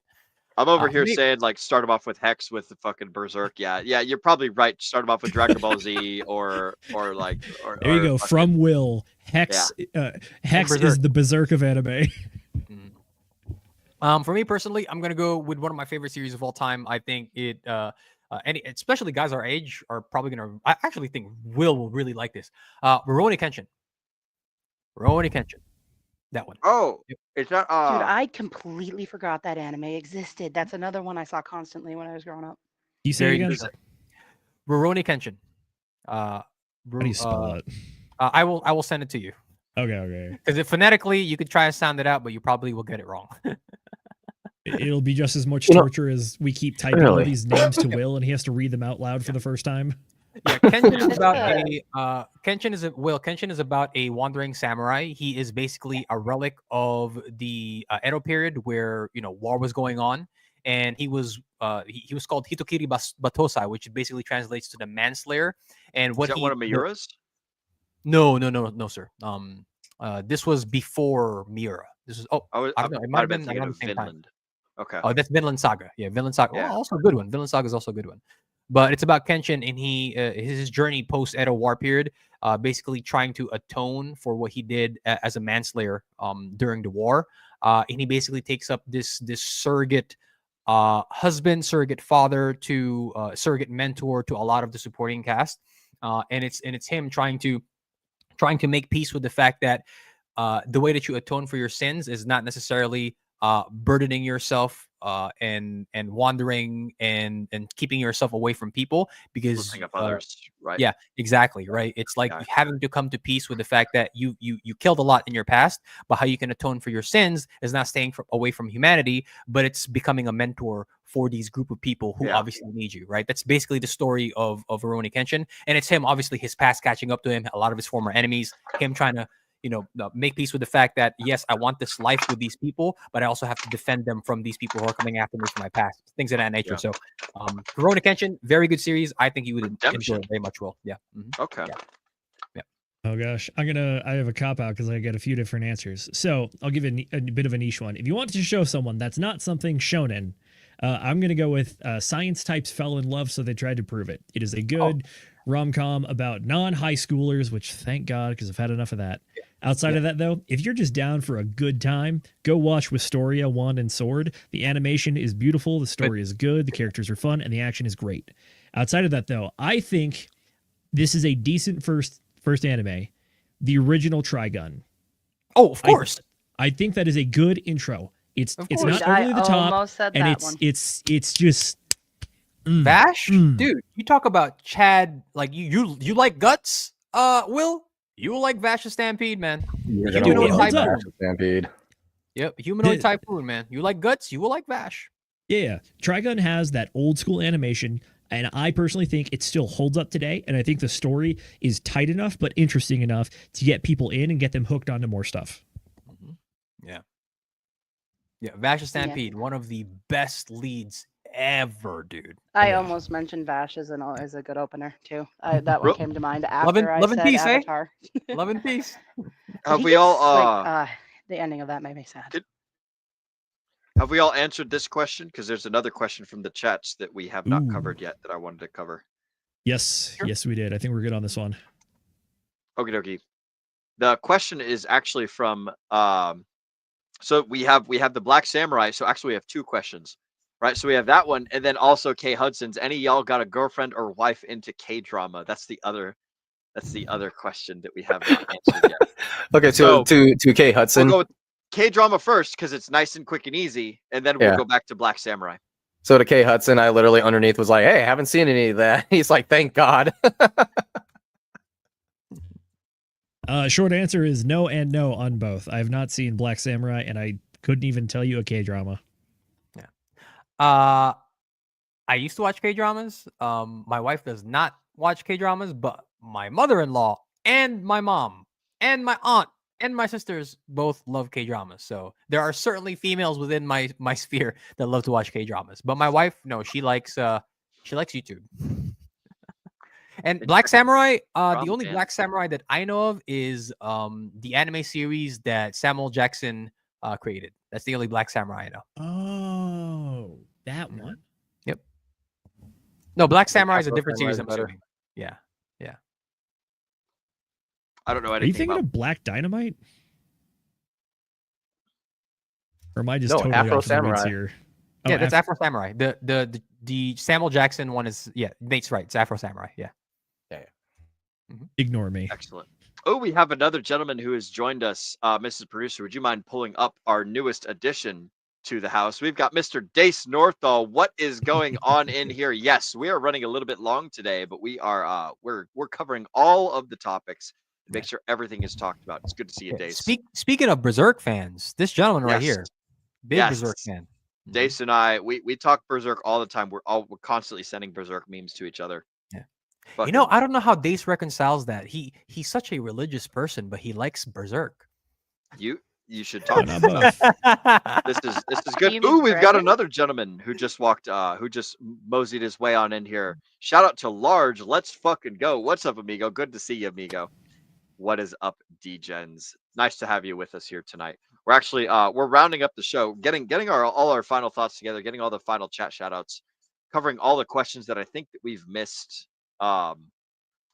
Man, that is a good question though about Dace and religion and Berserk, because one of the heavy themes of Berserk is about the questioning of religion and the role that it plays in Western society. He did post it down there. Yes, I was yes, he I did. was gonna Berserk say is religious. I Yes, was it gonna is. say, how do you reconcile the violence and the dicks and the sex and the all that? That's all very relevant in like religious history, is violence and dicks, for lack of a better term. The Berserk timeline takes place in, I want to say, 15th century England, and it's actually, yes, determinism versus free will. There you go. And that is the ultimate religion. So for those of you guys that don't know, I was raised Catholic, born Catholic. Like the whole God's greatest gift to mankind is free will. And so determinism versus free will, like, are you set to follow down the path that is like forged for you, or do you have the ability to chase your dreams and to do your own thing? Like, does fate play a role? Do you play a role? Does anyone know? Like that question is posed at the beginning of all of the episodes of the 1997 Berserk, is like, in this world, does mankind have control even over his own? What's the there's one of the sects of Judeo-Christianity believes in like predestination. I want to say it's Calvinism. Is that it? Sure, why not? All right, sure, whatever. Dace will probably correct me. I got We'll no hear clue. from him Oh, what's tomorrow. good, Tyler? Good to see you. Or Taylor, excuse me. Good to see you, Taylor. Tyler. I Will was is a almost bit there. tipsy, so please forgive him if he calls you Yes. Tyler instead of Taylor. I've had an entire bottle of honey wine, so shout out to my good friend Mr. Slide 180 Josh, and all of you good folks in the chats and everything. Let's go ahead and wrap this up, folks, before I make an ass of myself Really quick, here live actually. on. Oh, go ahead. I didn't get to Oh, answer yes, the you got the a Black Samurai thought. thing. Oh. So I'm not sure, Moonpilled, if you're still here, let me know in the chat if this is what you meant. But a few years back, there was a show that came out on Netflix that was about a Black Samurai that was actually historically accurate. I guess there actually was a Black Samurai way back in the day, and this is what the show was based off of. And I think that's what he was asking about. And me and Nate watched a little bit of that. He doesn't remember it, but I really enjoyed that show. Like, the whole concept was that he was obviously an abnormality, and he came into this and what is that? Oh, this is Guts. Oh, okay. We were talking about Berserk. Yes. Fair enough. Oh, man. But no, he comes in as a samurai, and everybody's like, "Who the hell are you?" And like, your skin is dark, and they're all very confused, and they try to like basically kick him out. But he proves himself, and like he becomes one of their best warriors. And I'm pretty sure that's the anime that Moonpilled is asking about, and I liked it a lot. I mean, I don't think me and Nate finished it. I actually got rid of Netflix because I wasn't using it. But what I did see, it was very enjoyable. So I think that's what Moonpool was asking about. He can correct me if I'm wrong, if he's still here. I don't think he is, though. Yeah, I'm going to disagree with Dace on one thing he said in the chat. He says all that stuff is in the Bible too, sir. I'm sorry, Dace. I don't think there are dick monsters in the Bible, bro. I don't know. So you're taking his description a little bit far, but yes, there's a lot of raunchy stuff in the Bible. 100%. Yes, there is. Yes, there is. Of Man. course. I'm just pulling your leg. I came across some really cool lore, actually. I just recently watched the movie that Berserk was like modeled after. There's two movies, both featuring Rutger Hauer. So shout out to Rutger Hauer if you're still alive and watching this, broski. Super cool Dutch actor. But he's in a movie called Jugger, and he's in another movie called Flesh and Blood, and those. He's in two great movies, and those two movies are what the general beginning the Golden Age story arc of Berserk is based off of. So I highly recommend you guys go check them out. They're super cool. They're both on Amazon, Jugger and Flesh and Blood. But Kentaro based a lot of stuff in the Golden Age arc off of the movie Flesh and Blood, and then he modeled the Gambino character, who was like Guts' mentor when he was young, sort of mentor, really shitty mentor. He based him off of Rutger Hauer's actual physical visage and everything, and a lot of the stuff that happens in Jugger, which is a movie about a post-apocalyptic sport. A lot of that stuff carries into the character of who Guts is later on in the and it actually spawned the movie Jugger actually spawned this whole real life game that exists now called Jugger, or excuse me, the movie was called Salute to the Juggers, or in Western, I forgot what it was called in the West, but in foreign countries it was called Salute to the Juggers. But anyways, all that to say, there's some really cool movies. It's like background lore that inspired Kentaro when he made the Berserk story and everything. Oh man, we got some really crazy comments. I'm not going to go over those comments. We're going to go ahead and wrap this show up, ladies and gentlemen. Panelists, where can the folks find you? What have you got going on in the near future? And what's the next anime you plan on watching? Folks, you can find me on you can find me on Instagram and Twitter at ZenithDI. And outside of that, you can find me and the rest of the gang here on a handful of our special edition shows coming out this week. Not sure why, but we just have a bunch of stuff planned. So we had the anime episode today. We are doing a cooking stream on Friday for Book Club, where we are covering Salt, Fat, Acid, Heat. And then on Sunday, we are doing episode 69.420 of the DGen Roundtable proper flagship show. So we got a lot of stuff coming up for you this week. Outside of that, though, yes, I guess we'll do our due diligence and say that yes, the Federal Reserve did meet today, and no, they did not change the rates at all. But the market did appreciate what Jerome Powell had to say, and we had a little bit of a pump, so that's not too shabby right there. Outside of that, though, yeah, follow me on Instagram and Twitter, Book Club Sunday show, and next day, Wednesday, I believe we have a special guest coming up, and on Mondays, Jay and I are also helping out with the Walk the Block project, where that is our more professional show as opposed to the anime show where we talk about all that stuff. No dick monsters there. They'll be wrapped up. They'll be wrapped up. They'll be circumcised. Absolutely. As Christ, guys. All right, that's all I got. Jay, where can the folks find you? What do you got going on, good sir? And also, what's the next anime? Oh yeah. I gotta finish up Neon Genesis Evangelion, and outside of that, I'm torn. I probably should watch Free. Yeah, I know. I probably should watch Free Run, but there's a lot of good stuff coming up this season. So I'll just say Free Run and just get it out of the way. Yeah. For me, it's gonna be Sakamoto Days. I've been following the manga for a very long time. It's about an assassin. He's a world-class assassin. He goes into a convenience store one day, he falls in love, and he decides, you know what? I'm going to quit being an assassin. I'm going to open up my convenience store. I'm going to get married. I'm going to have a kid. I'm going to get overweight, but I'm still a badass assassin. That's basically the gist of Sakamoto Days, and the serialization has been going on for a while. They finally animated it, so I'm very much looking forward to that. First few episodes are out already, I believe. You can find me on Instagram at agent_J Schroth, on X at _P90Hex. Like the damn video. Comment, subscribe, scan the QR code, jump in the Telegram channel. If you like the anime episode, well, welcome. This is probably one of our longest running episodes of all time because we just weeb out about this stuff forever.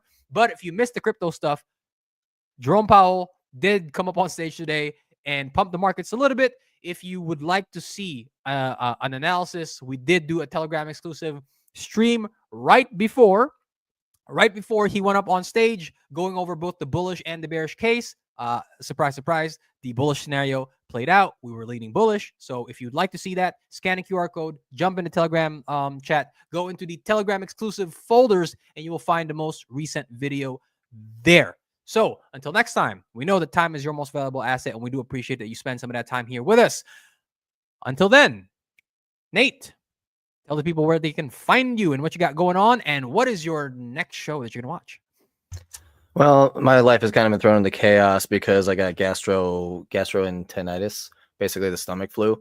and it was really, really, really rough last night. And I meant to put out my next video about a little correlation that I found with Hex and Pulse that is very interesting. It may tell exactly what's going to be happening next here with Pulse's next move.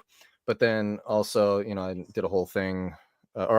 Tomorrow I've got Project Pi. They're going to come back on because they are launching, and that's all going to be at the Ascending Man. So we're going to have a live show on that, diving into the tech, which is really cool. Aside from that, though, for your stream? Yes, for my stream, it's going to be 7 o'clock. Or sorry, 6 o'clock, and that's going to be Central Time, 7 o'clock Eastern. But you know, it was crazy, Jay, because Sakamoto Days is next on my list too. So as soon as you said that, I'm like, oh shit. The other one I was thinking about starting up to was Dead Demons DDD Destruction. Okay, that was a mouthful. Exactly. I had to flip over just to read it. but Dead Demons. So that I was also thinking about starting that one. I think I'll go with Sakamoto Days. That sounds like a lot of fun right now. But yeah, so get into the DJ Roundtable Telegram. If you're not in there, why the hell are you not? You need to make sure you get in there so that way you don't lose out on the multiple games that you can get this year. So with that, I'll go ahead and move it over to the Mrs. Make It. Yeah, you can. Oh, excuse me. You can find me in the DJ Roundtable Telegram if you want to talk to me for whatever weird reason. That's where I will be. Let me find my little. Here we go. Scan it. Get in there, or click the link that we'll also put in here. Clicking links is easy. So if you don't want to scan it because you're on your phone watching us, click the damn link. Let's go. Let's get over with. Excuse me one sec. All good. My throat decided to be a jerk randomly out of nowhere.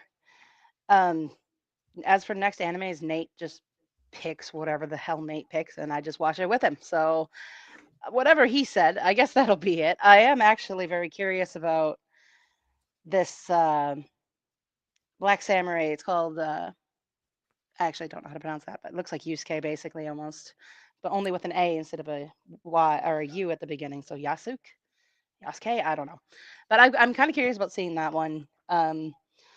Going into the description here that I pulled up to make sure I was remembering the right thing, it sounds like it's not so much based on the real life figure that actually like existed in the 1500s that served under Nobunaga, which is why I was interested in it because I love those stories with the samurais and Nobunaga and all that stuff, kind of that time period.